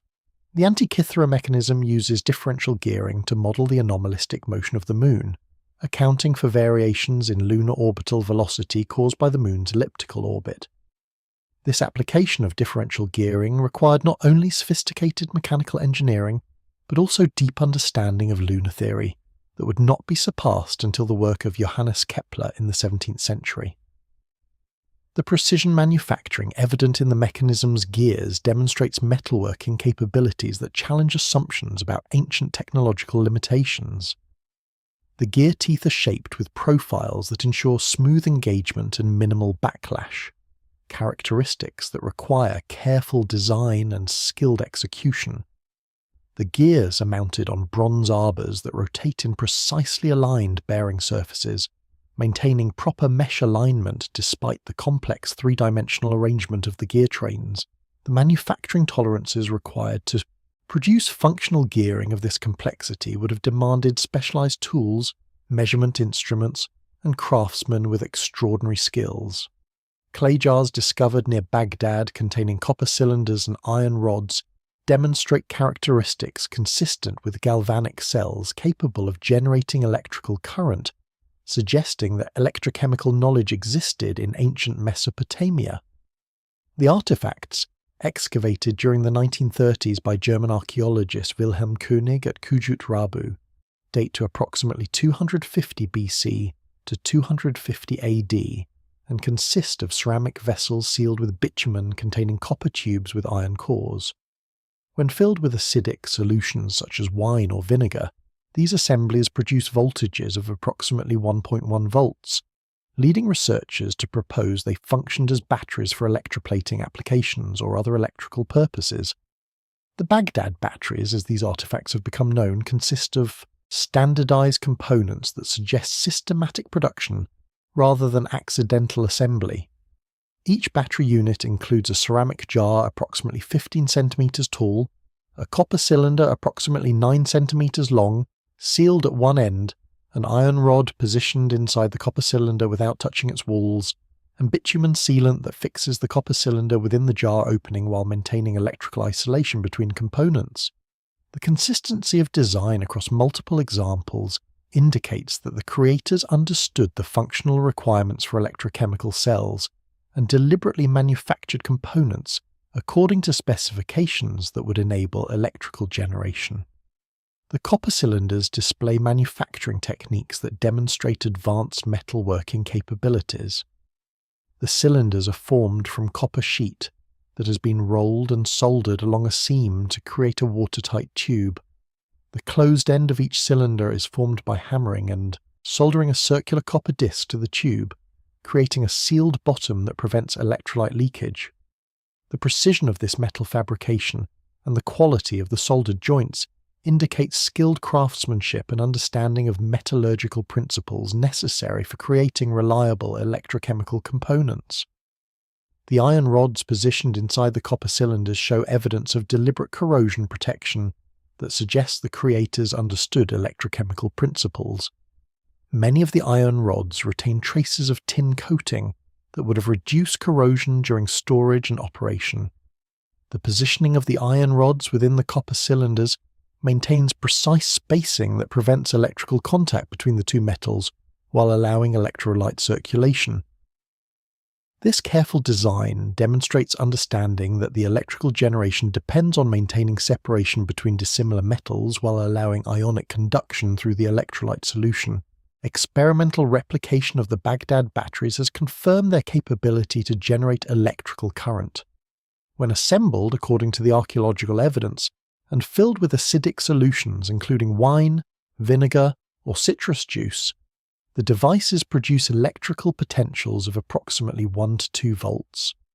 Multiple batteries can be connected in series to generate higher voltages, potentially reaching levels sufficient for electroplating applications. The electrical output remains stable for extended periods when the electrolyte solution is maintained, demonstrating that the devices could have functioned as practical power sources for sustained operations. The proposed electroplating application gained support from the discovery of silver-plated copper objects at archaeological sites contemporary with the Baghdad batteries. These artifacts display electroplated silver coatings with uniform thickness and excellent adhesion characteristics that match the properties of modern electroplated surfaces. Chemical analysis of the silver coatings reveals deposition patterns consistent with electrochemical processes rather than mechanical application methods such as leaf gilding or mercury amalgamation. The existence of high-quality electroplated objects from the same cultural context as the Baghdad batteries strongly suggests that ancient craftsmen possessed both the theoretical knowledge and practical capability to perform electroplating operations. Alternative explanations for the Baghdad batteries have been proposed but fail to account for all observed characteristics. The suggestion that the jars served as scroll containers cannot explain the specific configuration of copper cylinders with iron rods or the bitumen sealing that isolates the metals electrically. The proposal that they functioned as ritual objects does not address the standardized construction and the presence of design features that serve electrochemical rather than ceremonial purposes, the consistency of design across multiple examples, and the presence of contemporary electroplated artifacts create a strong evidentiary basis for interpreting the batteries as functional electrochemical devices. The ancient site of Puma Punku in Bolivia contains precisely cut andesite blocks that demonstrate machining capabilities and geometric knowledge far exceeding what should have been possible for pre-Columbian cultures using stone tools and manual labour. Blocks weighing up to 130 tons display perfectly flat surfaces spanning several metres, edges cut at precise right angles, and complex interlocking joints including H-shaped clamps and dovetail connections. The precision of these cuts maintains tolerances within fractions of millimetres, requiring measuring instruments and cutting tools that conventional archaeology cannot account for using documented Tiwanaku technology. The andesite blocks at Puma Punku represent some of the hardest stone materials used in ancient construction, with hardness values approaching 7 on the Mohs scale. This extreme hardness makes andesite exceptionally difficult to work using primitive tools, as the stone resists cutting, drilling, and shaping attempts with anything softer than itself. Bronze tools, the hardest metal implements available to Tiwanaku culture according to conventional archaeology, measure only 3 to 4 on the Mohs scale and would be incapable of cutting andesite efficiently. Even iron tools with hardness values around 4 to 5 struggle to make significant progress against andesite without modern carbide or diamond cutting edges. The perfectly flat surfaces achieved on the largest Puma Punku blocks demonstrate manufacturing capabilities that challenge modern stoneworking techniques. Surface flatness measurements conducted by researchers using precision levelling instruments reveal deviations of less than 2 millimetres across spans exceeding 3 metres. Achieving this level of flatness requires not only appropriate cutting tools but also sophisticated measurement and verification methods to ensure uniform material removal across large surface areas. Modern stone fabricators working with similar materials use laser measurement systems and computer-controlled machinery to achieve comparable flatness specifications, yet the Puma Punku blocks were supposedly created using only hand tools and visual assessment. The edges where different faces of the blocks intersect display sharpness and precision that indicate controlled cutting rather than percussion shaping or abrasive grinding. The corners maintain crisp 90-degree angles without the rounding or chipping that would result from hand tooling with stone implements. Many blocks feature multiple perpendicular faces that meet at precise right angles, creating complex three-dimensional geometries that require careful planning and accurate execution. The consistency of these right-angle relationships across different blocks and different faces suggests the use of standardized measurement tools and construction techniques that ensure dimensional accuracy throughout the manufacturing process. The H-shaped clamps carved into some blocks represent particularly sophisticated construction features that demonstrate advanced understanding of structural engineering principles. These clamps consist of precisely cut recesses in the top surfaces of blocks, shaped to accept metal clamps that would have connected adjacent blocks together. The recesses are cut with vertical walls, flat bottoms, and precise dimensions that would have allowed tight-fitting metal clamps to be inserted and secured. The positioning of these clamp recesses on different blocks shows careful coordination, with matching recesses on adjacent blocks aligning precisely when the blocks are properly positioned. This level of coordination requires advanced planning and accurate surveying to ensure that blocks manufactured separately would fit together perfectly during final assembly. The dovetail joints found at Puma Punku demonstrate even more remarkable precision in three-dimensional stone cutting. Dovetail joints consist of trapezoidal projections on one block that fit into matching trapezoidal recesses in adjacent blocks, creating mechanical interlocks that resist separation in multiple directions. The angled sides of the dovetails must be cut with precise matching angles on both the male and female portions of the joint, requiring accurate angular measurements and controlled cutting to exact specifications. The dovetails at Puma Punku maintain consistent angles and dimensions across multiple examples, indicating standardized manufacturing processes rather than individual custom fitting. Some blocks at Puma Punku display internal channels and recesses that could only have been created through techniques capable of removing stone material from confined spaces. These internal features include rectangular channels with flat bottoms and vertical walls that run through the interior of solid blocks, accessible only through narrow openings at the block surfaces. Creating such internal features requires either the ability to cut stone before the block is fully formed, or the use of tools capable of reaching into confined spaces and removing material with precision. Neither capability fits well with conventional models of Tiwanaku stoneworking technology. The drilling operations evident at Puma Punku include holes with circular cross-sections, parallel walls, and flat bottoms that demonstrate capabilities matching modern core drilling techniques. Some holes penetrate completely through blocks measuring over half a metre thick, maintaining consistent diameter and wall parallelism throughout their depth. The walls of these drill holes show spiral striations that indicate rotary drilling with continuous feed advancement, a technique that requires both rotational drive mechanisms and controlled feed pressure. The depth-to-diameter ratios achieved in some holes exceed 10:1, a specification that challenges even modern drilling operations when working with materials as hard as andesite. The overall precision of Puma Punku construction becomes even more remarkable when considering the high-altitude environment where the work was performed.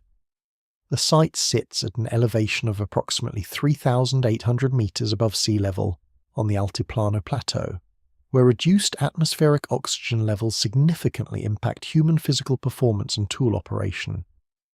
Any construction techniques requiring sustained physical effort or combustion processes would have been substantially more difficult at this elevation compared to sea level conditions, yet the precision and quality of the stonework shows no evidence of compromise or reduced standards. The logistics of transporting massive stone blocks from distant quarries to construction sites present engineering challenges that remain unexplained by conventional archaeological models relying on rope, rollers, and manual labour. The andesite blocks at Puma Punku were quarried from sites approximately 90 kilometres away across terrain, including the Altiplano Plateau at elevations exceeding 4,000 metres. Moving 130-ton blocks across this distance would require engineering capabilities comparable to modern heavy construction equipment, yet conventional archaeology attributes these achievements to cultures using only bronze tools and human or animal power. The quarry sites identified as sources for Puma Punku andesite lie in the Kimsa-Chata and Copacabana regions on the opposite side of Lake Titicaca from the construction site. Geological analysis of the andesite blocks confirms they originated from these distant quarries through comparison of mineral composition, grain structure, and trace element profiles. The 90-kilometre transport route would have required moving massive blocks across difficult terrain including steep slopes, river crossings, and high-altitude plateaus where reduced oxygen levels severely impact human and animal performance. The weight of the largest blocks presents extraordinary challenges for any transport system based on manual labour or animal power. A 130-ton block exerts ground pressure that would cause most conventional transport systems to sink into soil or crush supporting structures. Modern heavy transport operations moving comparable loads require specialised trailers with dozens of wheels to distribute weight across large surface areas, hydraulic systems to maintain load stability, and powerful prime movers capable of generating enormous pulling forces. The suggestion that ancient cultures moved such loads using wooden rollers and rope harnesses raises fundamental questions about the strength of available materials and the organisational capacity to coordinate hundreds of workers in synchronised pulling efforts. The route topography compounds the transport challenges through elevation changes and obstacle navigation requirements. The path from the quarries to Puma Punku includes mountain passes exceeding 4,800 metres elevation, where atmospheric oxygen levels drop to approximately 60% of sea level values. Human workers and draft animals would have experienced severe performance degradation at these elevations, reducing their ability to exert the sustained forces required for moving massive loads. The reduced oxygen levels would have also limited the effectiveness of any transport methods relying on combustion, such as fires for softening ropes or heating materials for construction. River crossings along the transport route present additional obstacles that conventional transport methods struggle to address. Moving 130-ton loads across rivers requires either bridge structures capable of supporting such weights or water transport systems using boats or rafts, with sufficient displacement. The construction of temporary bridges capable of carrying these loads would have required substantial engineering efforts and large quantities of materials. Water transport using rafts constructed from reeds or timber would have needed to displace over 130 cubic meters of water to float a single block, requiring raft structures of enormous size and complexity. The organisational requirements for such transport operations exceed the documented administrative capabilities of Tiwanaku culture according to conventional archaeological models. Moving a single 130-ton block using manual labour would have required coordinated efforts from hundreds or thousands of workers, along with complex logistics for feeding, housing, and managing such large workforces over extended periods. The simultaneous transport of multiple blocks to support ongoing construction would have multiplied these organisational challenges, requiring sophisticated planning, communication, and resource management systems. Alternative transport hypotheses have been proposed but face their own challenges when examined critically. The suggestion that blocks were moved during winter months when frozen ground provided firmer surfaces does not address the fundamental weight and pulling force issues, and the high-altitude environment of the Altiplano experiences limited ground freezing compared to lower elevation winter climates. The proposal that blocks were moved in stages over many years does not reduce the instantaneous challenges of supporting and moving such massive weights. The theory that blocks were shaped at the construction site rather than at the quarries contradicts geological evidence clearly linking the andesite to distant quarry locations. Local traditions preserved by indigenous Andean populations offer alternative explanations for these transport mysteries. Accounts recorded by Spanish chroniclers describe ancient peoples who possessed knowledge of flying machines or levitation techniques that could move massive stones without physical contact. While dismissed by conventional archaeology as mythology, these traditions appear consistently across different Andean cultures and may preserve distorted memories of actual technologies that were lost following civilizational disruptions. The precision and sophistication of the finished blocks at Puma Punku certainly suggest that their creators possessed capabilities far exceeding those attributed to them by mainstream historical models. Core samples extracted from granite blocks at the Giza Pyramid Complex display drill marks that indicate drilling rates and feed pressures impossible to achieve using the copper tools and sand abrasives attributed to Old Kingdom Egyptians. Analysis conducted by engineer Christopher Dunn revealed that drill holes in the granite ashlars show spiral grooves with a feed rate of 1/10 of an inch per revolution, a rate that exceeds the capabilities of modern diamond-tipped drills when working with granite. The core samples also display evidence of tubular drilling that removed material in a continuous spiral rather than grinding away the entire volume, suggesting the use of advanced drilling technologies. The granite drill cores from Giza provide some of the most compelling evidence for advanced ancient machining capabilities. These cylindrical cores represent the material removed from the interior of drill holes when tubular drills cut into the granite blocks. The preservation of these cores allows detailed examination of the cutting process and the tool marks left during drilling operations. Core sample number 7, housed in the Petrie Museum of Egyptian Archaeology in London, displays characteristics that challenge conventional explanations of ancient Egyptian drilling methods. The spiral grooves visible on the core surfaces indicate that the drill advanced into the granite in a helical path, cutting deeper with each rotation. Measurement of the groove spacing reveals that the drill advanced approximately 0.1 inches or 2.5 millimeters per revolution, a feed rate that Christopher Dunn calculated requires cutting forces far exceeding those possible with copper tools and sand abrasives. Modern industrial drilling operations working with granite using diamond-impregnated core bits typically achieve feed rates of 0.02 to 0.05 inches per revolution under optimal conditions with substantial applied pressure. The ancient Egyptian drill achieved feed rates 5 times faster than modern equipment, using the hardest available cutting materials. The cutting forces required to achieve such rapid penetration rates in granite can be estimated through engineering analysis of material properties and cutting mechanics. Granite hardness values of 6 to 7 on the Mohs scale indicate extreme resistance to cutting and abrasion.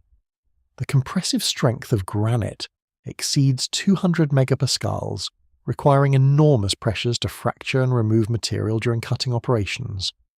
Calculations by Dunn suggest that achieving the observed feed rates would have required cutting pressures approaching 1 to 2 tons per square inch, forces that would have crushed copper tools and pulverized sand abrasives within seconds of contact. The tubular drilling technique itself presents mysteries regarding the nature of the cutting tool.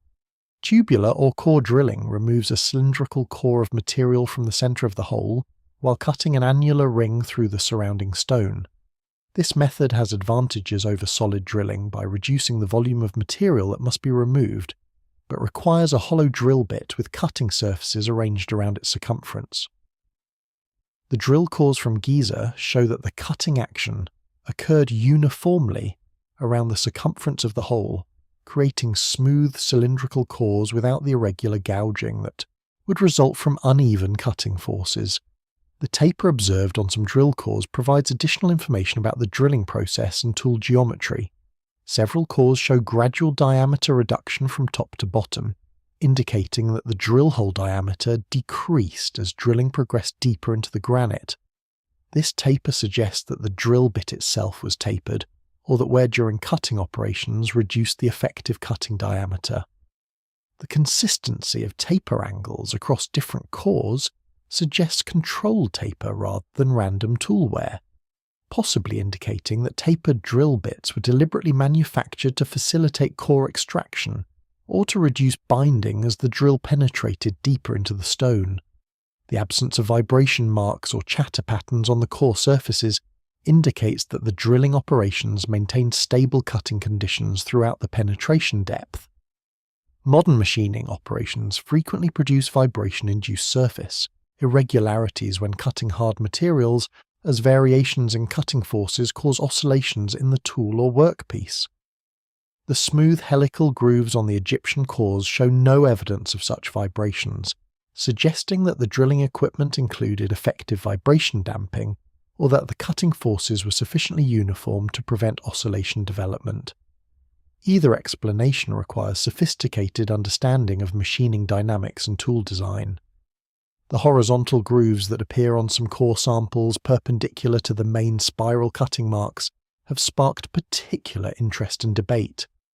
These horizontal striations occur at regular intervals and appear to represent periodic variations in the cutting process.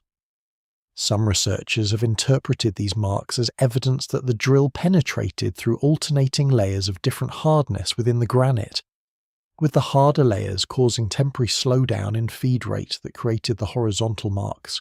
However, the regularity of spacing and the occurrence of these marks even in homogeneous granite sections suggest they may represent some periodic variation in the drilling process itself, possibly related to the drive mechanism or cutting tool geometry.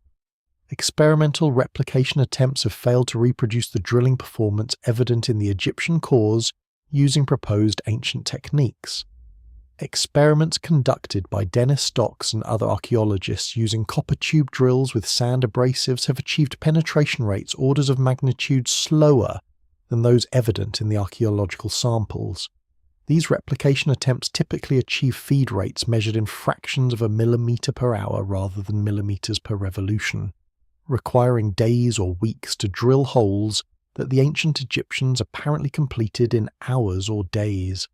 The experimental results consistently demonstrate that conventional explanations of Egyptian drilling technology cannot account for the observed capabilities. The Great Pyramid of Giza demonstrates construction precision and mathematical sophistication that challenges explanations based on primitive tools and trial-and-error building methods. The pyramid's base covers approximately 13 acres with sides measuring approximately 230.4 meters, yet the four sides differ in length by less than 58 millimeters, achieving a precision of 0.02%. The right angles at the pyramid's corners deviate from perfect 90-degree angles by less than 3 arc minutes, and the entire structure is oriented to true north with an accuracy of 3 arc minutes or 1/20th of a single degree. The dimensional precision of the Great Pyramid's base becomes even more remarkable when considering the challenges of surveying and construction across such vast areas. The base perimeter totals approximately 921 meters, requiring survey measurements and construction layout across a site covering more than 5 hectares. Achieving side length differences of less than 58 millimeters across this scale requires measurement accuracy better than 0.006%, a specification that challenges even modern surveying equipment using electronic distance measurement and GPS technology. The ancient Egyptian surveyors accomplished this precision using instruments that conventional archaeology identifies as simple tools, including wooden measuring rods, plumb bobs, and water-filled leveling channels. The leveling of the pyramid's base platform demonstrates even more extraordinary precision in its execution. Survey measurements conducted by J. H. Cole in 1925 using precision leveling instruments revealed that the base platform varies in elevation by less than 21 millimeters across its entire extent. This leveling accuracy of approximately 0.001% was achieved across an irregular limestone bedrock surface that required extensive cutting and filling to create a level foundation. The surveyors had to account for the natural slope of the bedrock, remove high points, fill depressions, and verify level conditions across the entire platform area using only the simple instruments available to Old Kingdom technology. The right-angle precision at the pyramid's corners reflects sophisticated understanding of geometric principles and careful execution of layout procedures. Each corner should ideally form a perfect 90-degree angle where two sides of the square base meet. Survey measurements reveal that all 4 corners deviate from perfect right angles by less than 3 arc minutes, equivalent to 0.05 degrees. Achieving this angular precision requires extremely careful surveying techniques and verification procedures to ensure that the sides are truly perpendicular. The ancient Egyptians accomplished this using geometric constructions based on rope and wooden implements, demonstrating mathematical knowledge that enabled precise angle generation without the mechanical protractors or theodolites used in modern surveying. The pyramid's orientation to true north represents perhaps the most precisely executed aspect of the entire construction. The northern side of the pyramid aligns to true north with an accuracy of 3 arc minutes or 0.05 degrees. This precision requires distinguishing true north from magnetic north, which differs by several degrees at the Giza location, and from apparent stellar north based on circumpolar star observations, which would have shown different positions due to precession of Earth's rotational axis. The methods proposed for achieving this north orientation include observations of circumpolar stars, shadow casting techniques using vertical gnomons, and stellar transit observations using artificial horizons. Each of these methods requires sophisticated astronomical knowledge and careful observational procedures to achieve the documented precision. The internal passages and chambers within the Great Pyramid display comparable precision in their construction and alignment. The ascending and descending passages maintain constant dimensions and alignments over lengths exceeding 100 meters, cut through solid limestone bedrock with tolerances that would challenge modern tunnel boring equipment. The Grand Gallery, an architectural feature unique to the Great Pyramid, consists of a corbelled passage rising at the same angle as the ascending passage, with walls that maintain vertical alignment and parallel spacing throughout its length of approximately 47 meters. the precision required to maintain these dimensional and angular relationships through solid stone construction. Deep within the pyramid structure demonstrates extraordinary surveying and construction capabilities. The mathematical sophistication evident throughout the Great Pyramid extends beyond simple dimensional precision to encompass complex geometric and trigonometric relationships. The pyramid's slope angle of approximately 51 degrees 51 minutes creates specific mathematical relationships between the structure's height, base dimensions, and face angles. This slope corresponds to a rise-over-run ratio that closely approximates the relationship between the radius and height of a circle, suggesting that the pyramid's design may encode geometric knowledge about circular geometry and its relationship to rectilinear forms.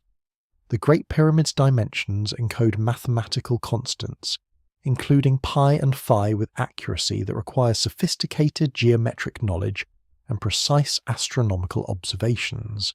The ratio of the pyramid's perimeter to its height equals 2 times pi with an accuracy of 0.05%, while the ratio of the pyramid's height to half its base length approximates the golden ratio phi. These mathematical relationships appear too precise to result from coincidence, suggesting that the pyramid's architects possessed advanced knowledge of geometry, trigonometry, and mathematical constants that were not officially discovered until the classical Greek period. The encoding of pi in the Great Pyramid's proportions emerges from the relationship between the base perimeter and the height. The base perimeter measures approximately 921.4 meters, while the original height was approximately 146.6 meters. The ratio of perimeter to height equals 6.283, which differs from 2 times pi by only 0.03%. This relationship means that if the pyramid's height is considered as the radius of a circle, the base perimeter approximately equals the circumference of that circle.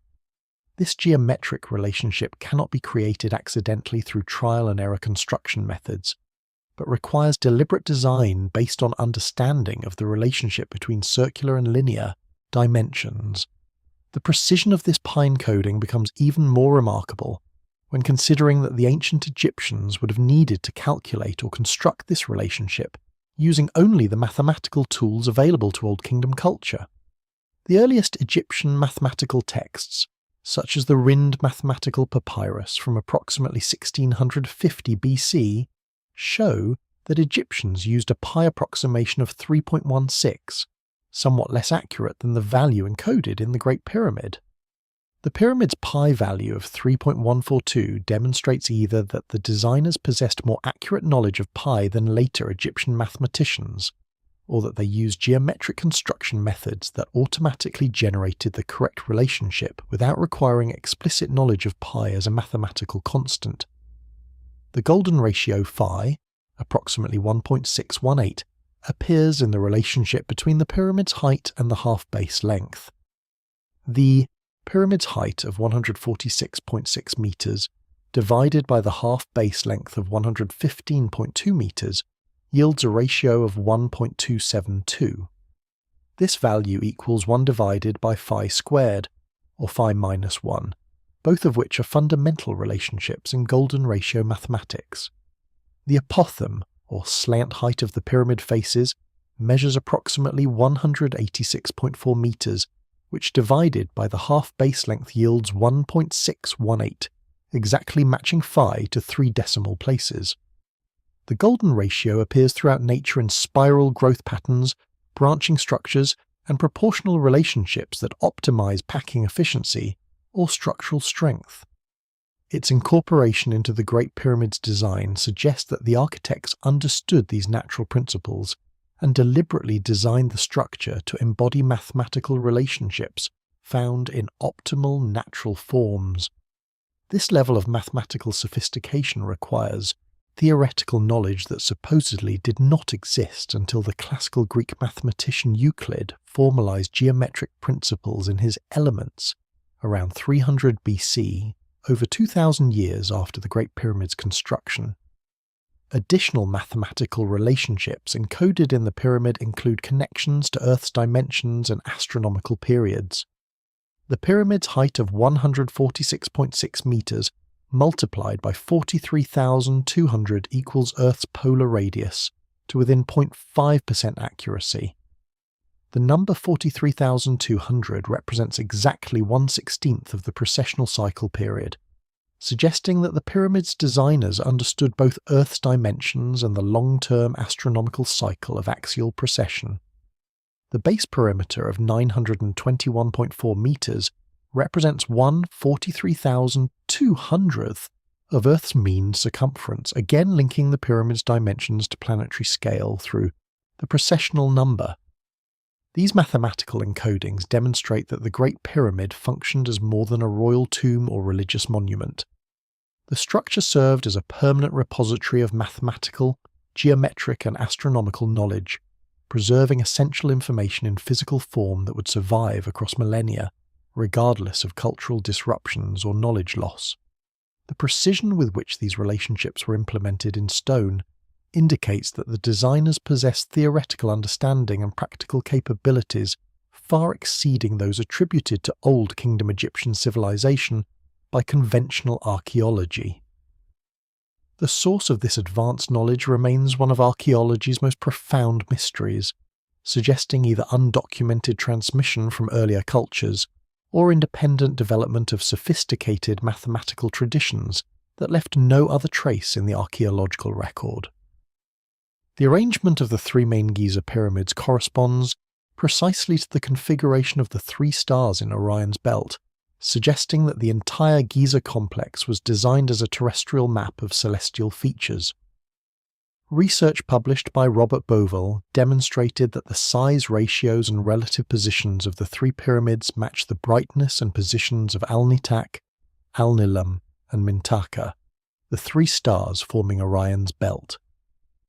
Computer modelling of stellar positions reveals that this correlation achieves maximum precision when calculated for the epoch of 10,500 BC, suggesting either that the Giza complex was designed according to stellar configurations from that earlier period, or that the original plan predates the conventional dating of pyramid construction. The Orion correlation theory emerged from Bovell's observation that the three Giza pyramids do not align in a perfectly straight line, but instead show a slight offset pattern, where the smallest pyramid, that of Menkaure, is positioned slightly east of the line connecting the pyramids of Khufu and Khafre. This offset exactly matches the configuration of the three belt stars of Orion, where the dimmest star Mintaka is offset to the east of the line connecting the brighter stars Alnitak and Alnilam. The correspondence extends beyond simple positioning to include relative brightness relationships, with the pyramid sizes correlating to stellar magnitudes in a way that suggests deliberate astronomical mapping. The size relationships between the three pyramids provide quantitative support for the stellar correlation. The Great Pyramid of Khufu, corresponding to Alnitak, the brightest of the belt stars, represents the largest structure with base dimensions of approximately 230 meters per side. The Pyramid of Khafre, corresponding to Alnilam, which has intermediate brightness, measures approximately 215 meters per side. The Pyramid of Menkaure, corresponding to the dimmest belt star Mintaka, measures only approximately 108 meters per side, roughly half the dimensions of the Great Pyramid. These size ratios closely approximate the relative brightness ratios of the corresponding stars, with Alnitak and Alnilam having similar apparent magnitudes, while Mintaka appears noticeably dimmer. The precision of the positional correlation becomes apparent through detailed mapping and astronomical calculations. Survey measurements of the pyramid positions conducted by modern archaeologists using GPS and electronic distance measurement equipment provide precise coordinates for each structure. When these coordinates are compared to the relative positions of the Orion belt stars, the correlation achieves remarkable accuracy with angular separations matching to within fractions of a degree. The northeast offset of the Menkaure pyramid from the alignment of the other two structures measures approximately 12 arc minutes, closely matching the eastward offset of Mintaka from the line, connecting Alnitak and Alnilam. The temporal dimension of the Orion correlation introduces its most controversial aspect through the concept of precessional dating. Due to the precession of Earth's rotational axis, The positions of stars relative to the horizon and to each other appear to shift gradually over periods of thousands of years. Computer modelling allows reconstruction of how the night sky would have appeared at any point in the past by calculating the precessional effects and proper motion of stars. When these calculations are applied to the Orion constellation, they reveal that the correlation between the Giza pyramids and Orion's belt achieves maximum precision not during the Old Kingdom period when the pyramids were supposedly built, but approximately 8,000 years earlier, around 10,500 BC. The starshaft alignments within the Great Pyramid provide additional support for astronomical design principles and raise further questions about construction dating. The so-called air shafts extending from the King's Chamber and Queen's Chamber do not serve ventilation functions as initially supposed, but instead align with specific stars that held significance in ancient Egyptian religious cosmology. The southern shaft from the King's Chamber aligns precisely with the position where Alnitak, the brightest star of Orion's belt, would have transited the meridian around 2500 BC. The northern shaft from the same chamber aligns with the circumpolar star Alpha Draconis, which served as the pole star during the Pyramid Age due to precessional movement of the celestial pole. The Queen's Chamber shafts display equally precise stellar alignments that reinforce the astronomical design interpretation. The southern shaft aligns with Sirius, the brightest star in the night sky, and the celestial representation of the goddess Isis in Egyptian cosmology. The northern shaft aligns with Koshab in the constellation Ursa Minor, another circumpolar star significant in Egyptian stellar religion. The precision of these alignments, maintaining accuracy to within fractions of a degree across shaft lengths exceeding 60 meters through solid limestone, demonstrates that astronomical orientation was a primary design consideration rather than a secondary symbolic addition. The broader Giza Plateau layout extends the astronomical correlation beyond the three main pyramids to encompass additional structures and features. The Nile River, flowing past the Giza Plateau approximately 2 kilometers to the east, corresponds to the position of the Milky Way galaxy relative to Orion in the night sky. The causeways connecting the pyramids to valley temples align with specific azimuths that mark significant solar and stellar rising or setting positions. The Sphinx, positioned to the east of the pyramid complex, faces precisely due east, where it would observe the sunrise at the equinoxes, serving as a permanent marker for the astronomical coordinate system governing the entire site layout. The implications of the 10,500 BC dating suggested by the Orion correlation extend far beyond simple chronological revision to challenge fundamental assumptions about the development of human civilization. If the Giza complex was indeed designed according to stellar positions from this earlier epoch, it implies either that sophisticated astronomical knowledge existed 8,000 years before the supposed invention of writing, or that the physical structures were built during the Old Kingdom according to plans preserved from the earlier period. Either interpretation requires acknowledging capabilities and knowledge transmission systems far more advanced than those attributed to Neolithic or early dynastic populations. The resistance to the Orion correlation theory from mainstream Egyptology centers on the lack of textual or archaeological evidence explicitly linking the Giza pyramids to Orion constellation mapping. Critics argue that the stellar correspondence could be coincidental, or that it reflects general symbolic associations with Orion found throughout Egyptian religion, rather than specific astronomical mapping intentions. However, the mathematical precision of the correlations and the multiple independent lines of evidence, including pyramid positions, size ratios, shaft alignments, and broader site layout, create a cumulative case that exceeds what could reasonably be attributed to chance or general symbolic associations. The Dendera zodiac, a bas-relief carved on the ceiling of the Temple of Hathor at Dendera, Egypt, displays astronomical knowledge including awareness of the precession of equinoxes, a phenomenon requiring continuous observation spanning multiple centuries to detect. The circular zodiac depicts the constellations of the ecliptic with unusual positioning that indicates the vernal equinox occurred in the constellation Leo rather than its current, Position in Pisces. Precession calculations demonstrate that the vernal equinox last occupied this position approximately 10,800 BC, suggesting that the Dendera zodiac preserves astronomical observations from that earlier epoch or commemorates knowledge transmitted from antediluvian civilizations. The Dendera zodiac was discovered during Napoleon's Egyptian expedition in 1798, when French scholars documented the temple complex at Dendera. The circular zodiac, measuring approximately 2.5 meters in diameter, was carved into the ceiling of a chapel on the roof of the main temple building. The relief was removed from the temple in 1821 and transported to France, where it now resides in the Louvre Museum. This removal, while controversial from heritage preservation perspectives, ensured detailed study of the zodiac and protected it from environmental damage that has affected many monuments remaining in Egypt.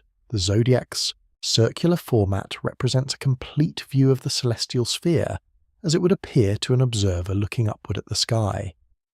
The outer ring contains the 36 decans, divisions of the ecliptic that rise at 10-day intervals throughout the year, providing a framework for tracking the annual solar cycle.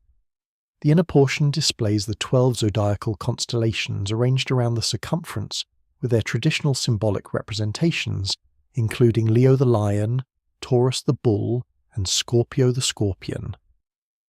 Additional constellations outside the zodiacal band, including Ursa Major, Draco, and others, are positioned according to their relationships to the ecliptic plane.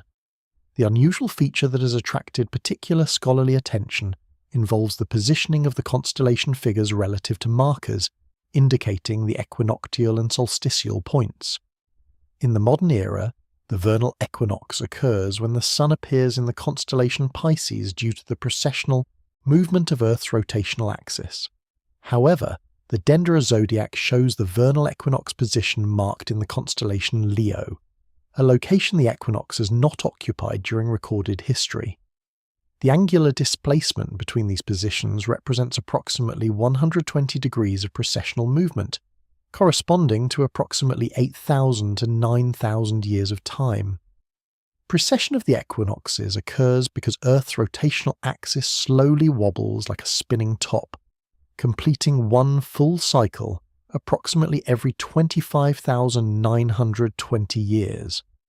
This axial precession causes the position of the celestial poles to trace circles in the sky relative to the fixed stars, and causes the location where the Sun appears at the spring equinox to shift slowly westward through the zodiacal constellations.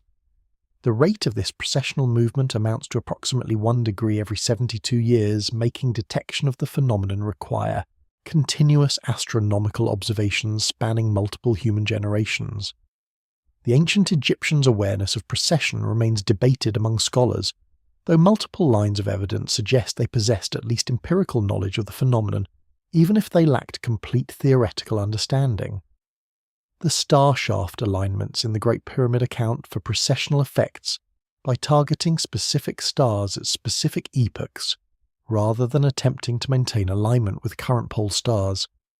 Temple orientation changes documented across different construction periods show systematic adjustments consistent with accounting for precessional movement of stellar positions. References in pyramid texts and other religious literature to different stars serving as celestial poles during different ages suggest awareness that the relationship between Earth and the stars changes over long time periods. The mathematical sophistication required to calculate precessional positions accurately demonstrates advanced astronomical capabilities. Determining the position of the vernal equinox in any given historical epoch requires knowing the current precessional rate, the total precessional displacement from the reference epoch, and the original positions of zodiacal constellations relative to the equinoctial point. The Dendera zodiac's indication of the Leo equinox position suggests that its creators either made direct observations during that epoch or possessed mathematical tools for calculating backward through precessional cycles to determine ancient stellar configurations. Alternative interpretations of the Dendera zodiac's unusual equinox positioning have been proposed to avoid the implications of 10,800 BC dating. Some scholars suggest the Leo position represents a symbolic or religious reference rather than an actual astronomical observation, possibly commemorating the age of Leo as described in astrological traditions. Others propose that the zodiac depicts multiple time periods simultaneously, with different constellation positions representing different epochs in a symbolic cosmological narrative. However, these alternative interpretations struggle to explain why the creators would choose such an obscure symbolic reference, or how they would have known the correct precessional positions for epochs thousands of years in the past. The conventional dating of the Dendera temple to the Ptolemaic and Roman periods, approximately 200 BC to 100 AD, creates a chronological puzzle when considering the zodiac's astronomical content. If the temple was indeed constructed during this late period, the creators would have needed access to astronomical records or knowledge systems preserving observations from 8,000 years earlier. This requirement implies either the existence of unbroken observational traditions spanning the entire history of Egyptian civilization, or the preservation of specific astronomical knowledge through other transmission mechanisms including written texts, oral traditions, or symbolic religious practices. The Mayan long count calendar demonstrates mathematical sophistication and astronomical knowledge that enabled accurate prediction of celestial events across vast time periods spanning thousands of years. The calendar's base date of August 11th, 3114 BC, marks the beginning of the current world age according to Mayan cosmology, while its end date of December 21st, 2012 AD, corresponds to a rare galactic alignment when the winter solstice sun aligned with the galactic equator. The mathematical structure of the long count incorporates multiple interlocking cycles, including the 260-day Tzolk'in, the 365-day Harb, and longer periods tracking Venus cycles and eclipse patterns with precision, requiring centuries of systematic astronomical observation.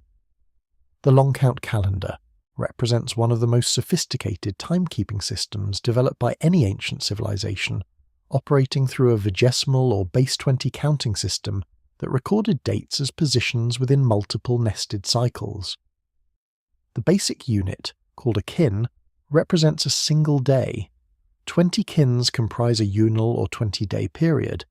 18 unals comprise a ton of 360 days, approximating but not exactly matching the solar year.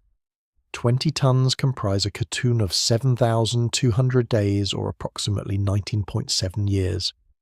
20 katuns comprise a baktun of 144,000 days, or approximately 394 years. The full long count cycle consists of 13 baktuns, totaling approximately 5,125 years. The mathematical precision built into the long count system enabled Mayan astronomers to track and predict celestial events with accuracy that rivals modern astronomical calculations. The calendar's correlation with the solar year through the Harb cycle allowed synchronization of civil activities with seasonal changes critical for agricultural planning. The integration of the 260-day Tzolk'in sacred calendar created a larger calendar-round cycle of 52 Harb years, or approximately 52 solar years, after which the Tzolk'in and Harb would return to the same combined position. The combination of these cycles with the long count created a comprehensive temporal framework that could specify any date within a period of over 5,000 years without ambiguity. The Venus cycle integration within Mayan astronomical texts demonstrates observational capabilities and mathematical modelling that achieved extraordinary precision. The Dresden Codex, a Mayan manuscript dating to the 11th or 12th century AD, contains detailed tables tracking Venus through its synodic cycle of approximately 584 days. This cycle represents the period from one eastern or western appearance of Venus to the next occurrence of the same appearance type. The Dresden Codex Venus tables track this cycle with accuracy better than 2 hours over the entire 584-day period, requiring sustained observations conducted over many Venus cycles to achieve such precision through empirical measurement and mathematical averaging. The eclipse prediction capabilities encoded in Mayan astronomical texts reveal understanding of the Saros cycle and related eclipse periodicities that required mathematical sophistication comparable to that achieved by Greek astronomers during the Hellenistic period. The Dresden Codex contains eclipse tables that accurately predict lunar and solar eclipses for extended periods into the future. These predictions required understanding that eclipses occur in families related by the Saros period of approximately 18 years and 11 days, and that eclipse possibilities exist only during specific windows when the moon crosses the ecliptic plane near the time of new or full moon. The mathematical tools necessary for these predictions include accurate knowledge of lunar orbital periods, eclipse year duration, and the nodal regression cycle of the lunar orbit. The galactic alignment associated with the long count end date represents an astronomical phenomenon of remarkable rarity that the Mayan astronomers somehow identified and incorporated into their calendrical system. The galactic equator, representing the plane of the Milky Way galaxy as seen from Earth, intersects the ecliptic plane at an angle of approximately 60 degrees. Due to precessional movement of Earth's rotational axis, the position where the Sun appears at the winter solstice slowly shifts along the ecliptic, taking approximately 25,920 years to complete a full circuit. The long count end date in 2012, AD corresponds closely to the epoch when the winter solstice sun crossed the galactic equator, an alignment that occurs only twice during each complete precessional cycle. The identification of this specific alignment and its incorporation as the endpoint of the long count calendar raises profound questions about Mayan astronomical knowledge and cultural priorities. Detecting the galactic equator's position requires recognizing the structure of the Milky Way galaxy as a disk-shaped formation and determining the orientation of this disk relative to the ecliptic plane. Calculating when the winter solstice position would cross this galactic plane requires understanding precessional mechanics and either conducting observations over sufficient time to detect precessional movement or accessing knowledge transmitted from earlier observation programs. The selection of this particular astronomical event as the calendar endpoint suggests that the Maya considered galactic alignments to be of paramount cosmological significance. The long count base date of August 11th, 3114 BC, calculated using the generally accepted GMT correlation between Mayan and Gregorian calendars, corresponds to the mythological creation date of the current world age according to Mayan cosmology. This date has no known correspondence to historical events documented in the archaeological record, but may represent either a calculated astronomical event or a mythological reference to previous world ages. The precision with which this base date is specified and maintained across Mayan inscriptions spanning centuries demonstrates that the Maya possessed sophisticated methods for preserving chronological information and transmitting calendar knowledge across generations. Ancient mystery schools throughout the Mediterranean world and Near East preserved advanced knowledge through initiatory systems that transmitted astronomical, mathematical, and philosophical teachings across generations spanning millennia. The Eleusinian mysteries conducted at Eleusis near Athens for nearly 2,000 years from approximately 1450 BC to 392 AD provided initiates with direct experience of spiritual realities that complemented intellectual knowledge. The specific nature of the Eleusinian teachings remained so carefully guarded that despite thousands of initiates over 2 millennia, virtually no detailed accounts of the inner teachings have survived, demonstrating sophisticated methods for ensuring loyalty and discretion. The Eleusinian mysteries represented the most prestigious and enduring of the ancient mystery school traditions, attracting initiates from across the Greek and later Roman world, including philosophers, political leaders, and cultural figures whose participation is documented in historical sources. The mysteries centered on the myth of Demeter and Persephone, the agricultural goddess and her daughter, who was abducted to the underworld, creating a symbolic framework for teaching about death, rebirth, and the cycles of nature. However, the specific rituals, revelations, and teachings provided during the initiation ceremonies remain largely unknown due to the extraordinary secrecy maintained by initiates across the entire history of the mysteries.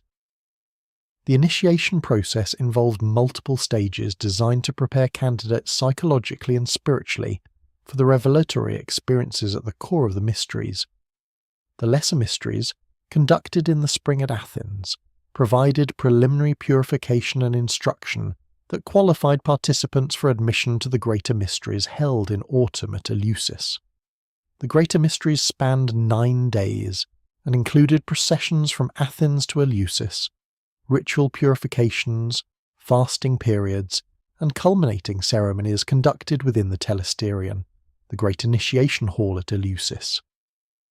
The secrecy oaths administered to initiates included severe penalties for revelation, with historical sources indicating that violators faced potential execution for betraying the sacred secrets.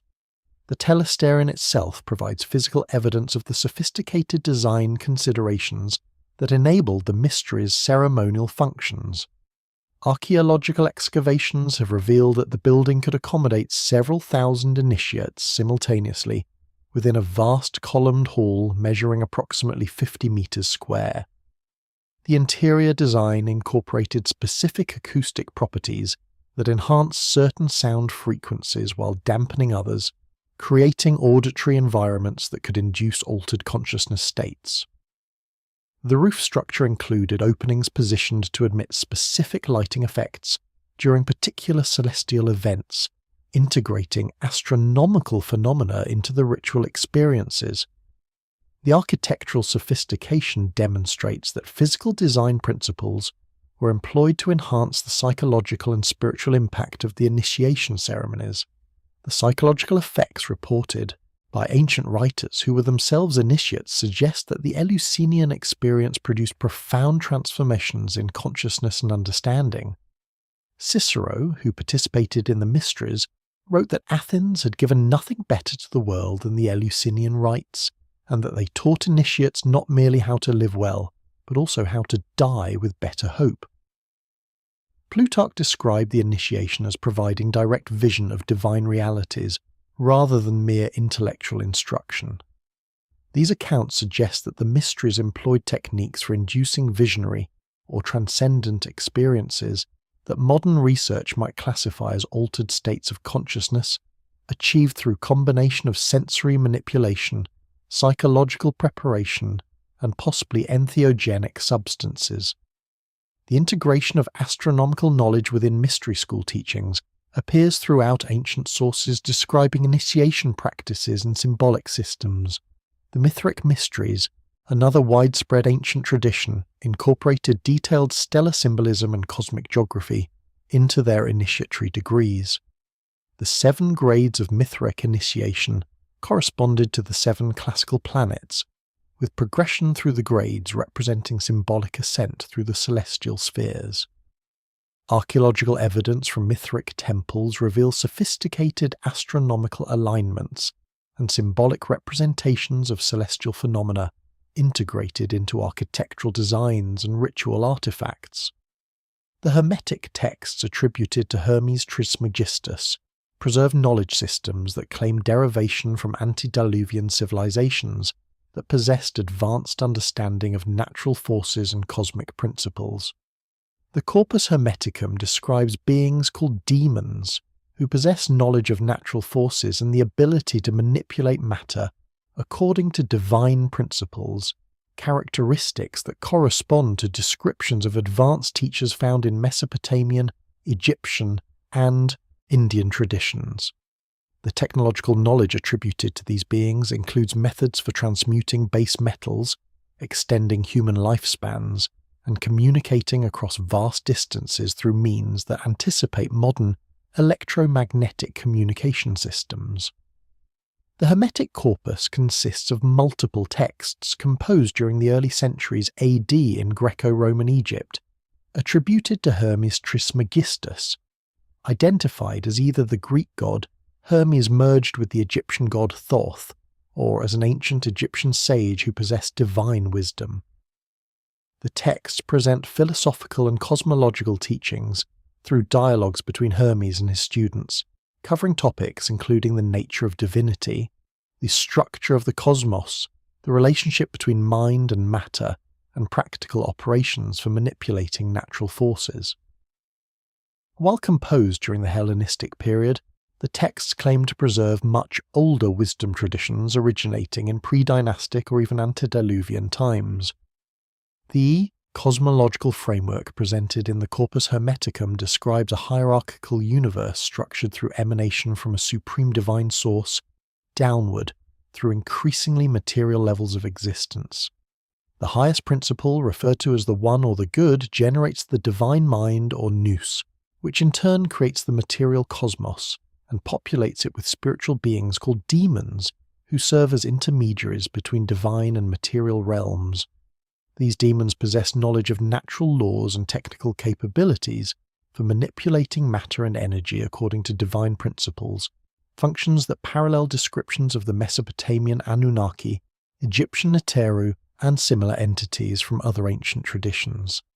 The practical operations described in Hermetic texts include detailed procedures for what later became known as alchemy, the transmutation of base metals into gold, and the creation of medicinal elixirs for extending life and curing diseases. While often dismissed as primitive chemistry or symbolic spiritual practices, some Hermetic alchemical procedures describe legitimate metallurgical and chemical processes that demonstrate sophisticated understanding of material properties and transformations. The descriptions of apparatus, procedures, and expected results in texts such as the Emerald Tablet show technical precision that suggests they preserve genuine experimental knowledge rather than purely speculative philosophy. The electromagnetic and vibrational principles described in Hermetic texts anticipate modern physics concepts by millennia. The principle of vibration states that everything in the universe is in constant motion, and that differences between manifestations of matter, energy, and spirit result from different rates of vibration. The principle of correspondence, expressed in the axiom as above so below, describes fractal relationships where patterns repeat across different scales of existence from atomic to cosmic levels. These principles, while expressed in spiritual and philosophical language, correspond remarkably to modern understanding of atomic structure, electromagnetic radiation, and quantum mechanical principles governing matter and energy. The Hermetic emphasis on mind as the primary creative force and matter as secondary manifestation parallels modern quantum mechanical observations regarding the role of consciousness in collapsing wave functions and determining physical reality. Hermetic texts describe how focused will and understanding of natural principles enable adepts to manipulate material reality through mental operations that modern physics might describe as conscious interaction with quantum probability fields. The techniques described for such operations include meditation practices, symbolic focusing methods, and ritual procedures that modern research into consciousness and psychokinesis has found capable of producing measurable physical effects under controlled laboratory conditions. The transmission of Hermetic knowledge through European history demonstrates the persistence of ancient wisdom traditions despite repeated cultural disruptions and religious persecutions. During the medieval period, Hermetic texts were preserved by Islamic scholars who translated Greek manuscripts into Arabic and developed extensive commentaries expanding upon the original teachings. These Arabic versions were later translated into Latin during the 12th and 13th centuries, reintroducing Hermetic philosophy to Western Europe, where it influenced the development of Renaissance thought, early modern science, and esoteric traditions, including Rosicrucianism and Freemasonry. The continuity of these transmission lineages suggests that institutional frameworks for preserving ancient knowledge successfully maintained critical information across periods of civilizational collapse and reconstruction. The evidence presented throughout this investigation points to a profound truth that challenges conventional understanding of human history and development. The architectural precision at Göbekli Tepe, the mathematical sophistication encoded in the Great Pyramid, the astronomical alignments found across multiple continents, and the consistent flood narratives preserved in over 500 independent cultural traditions collectively demonstrate that human civilization possesses depths far greater than mainstream archaeology acknowledges. These disparate pieces of evidence, when examined systematically across multiple domains including archaeology, astronomy, linguistics, geology, and ancient texts, reveal patterns that cannot be dismissed as coincidence or explained through conventional models of gradual cultural evolution from primitive beginnings. The technological capabilities evident in ancient monuments worldwide demonstrate knowledge systems that appear fully formed rather than developing through observable stages of gradual refinement. The precision stone cutting at Puma Punku and Sacsayhuamán, the advanced drilling techniques visible in Giza granite cores, the sophisticated astronomical calculations embedded in Mayan calendars and Egyptian temple alignments, and the electrochemical knowledge preserved in artifacts like the Baghdad batteries, all point toward the existence of advanced capabilities that conventional chronologies cannot accommodate. These technologies did not emerge from documented developmental sequences but appear suddenly in the archaeological record, suggesting either that critical evidence has been lost or that knowledge was transmitted from sources outside the conventional historical narrative. The global distribution of megalithic construction techniques, flood narratives with identical specific details, and astronomical knowledge requiring centuries of systematic observation indicates that ancient cultures maintained communication networks and shared knowledge systems across vast geographical distances.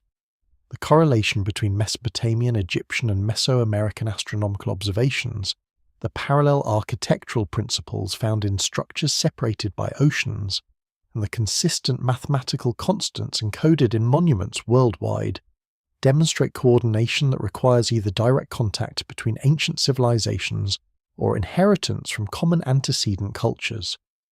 The submersion of vast continental shelves beneath post-glacial sea level rise provides a mechanism for the loss of archaeological evidence from these proposed antecedent civilizations, explaining why direct proof remains elusive while circumstantial evidence accumulates across multiple, independent lines of investigation.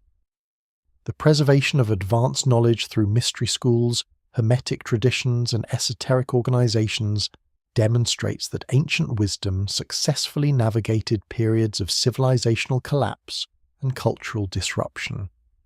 The Eleusinian mysteries maintained initiatory practices for nearly 2,000 years. The Hermetic texts preserved cosmological and technical knowledge through multiple cultural transitions, and architectural principles first evident in prehistoric monuments continued to influence construction practices through classical, medieval, and modern periods. These transmission mechanisms ensured that critical knowledge remained available even when mainstream culture lost understanding of the principles involved, creating underground streams of wisdom that periodically surfaced to influence human development during receptive historical moments. The implications of this hidden history extend beyond academic interest to address fundamental questions about human potential and future development. If previous civilizations achieved technological sophistication comparable to or exceeding our own before experiencing catastrophic collapse, their fate provides urgent warnings about the fragility of complex societies and the possibility of knowledge lost during crisis periods. The astronomical knowledge encoded in ancient monuments, the mathematical constants preserved in architectural proportions, and the technological capabilities evident in out-of-place artifacts all suggest that humanity has walked this path before, reaching heights of achievement before falling back into darkness through catastrophe, warfare, or environmental destruction. As we stand at the threshold of capabilities that could either elevate humanity to unprecedented heights or precipitate another civilizational collapse, the lessons preserved in ancient monuments and transmitted through mystery traditions become crucial for our survival and evolution. The recognition that we are not the first advanced civilization, but perhaps the latest in a series of rises and falls, should inspire both humility regarding our achievements and determination to break the cycle of catastrophic collapse. The ancient wisdom preserved in stone, transmitted through initiatory traditions and encoded in myths and sacred texts, offers guidance for navigating the challenges that face contemporary civilization, providing both warnings about the consequences of hubris and hope that knowledge can survive even the most devastating disruptions to serve as seeds for future renaissance.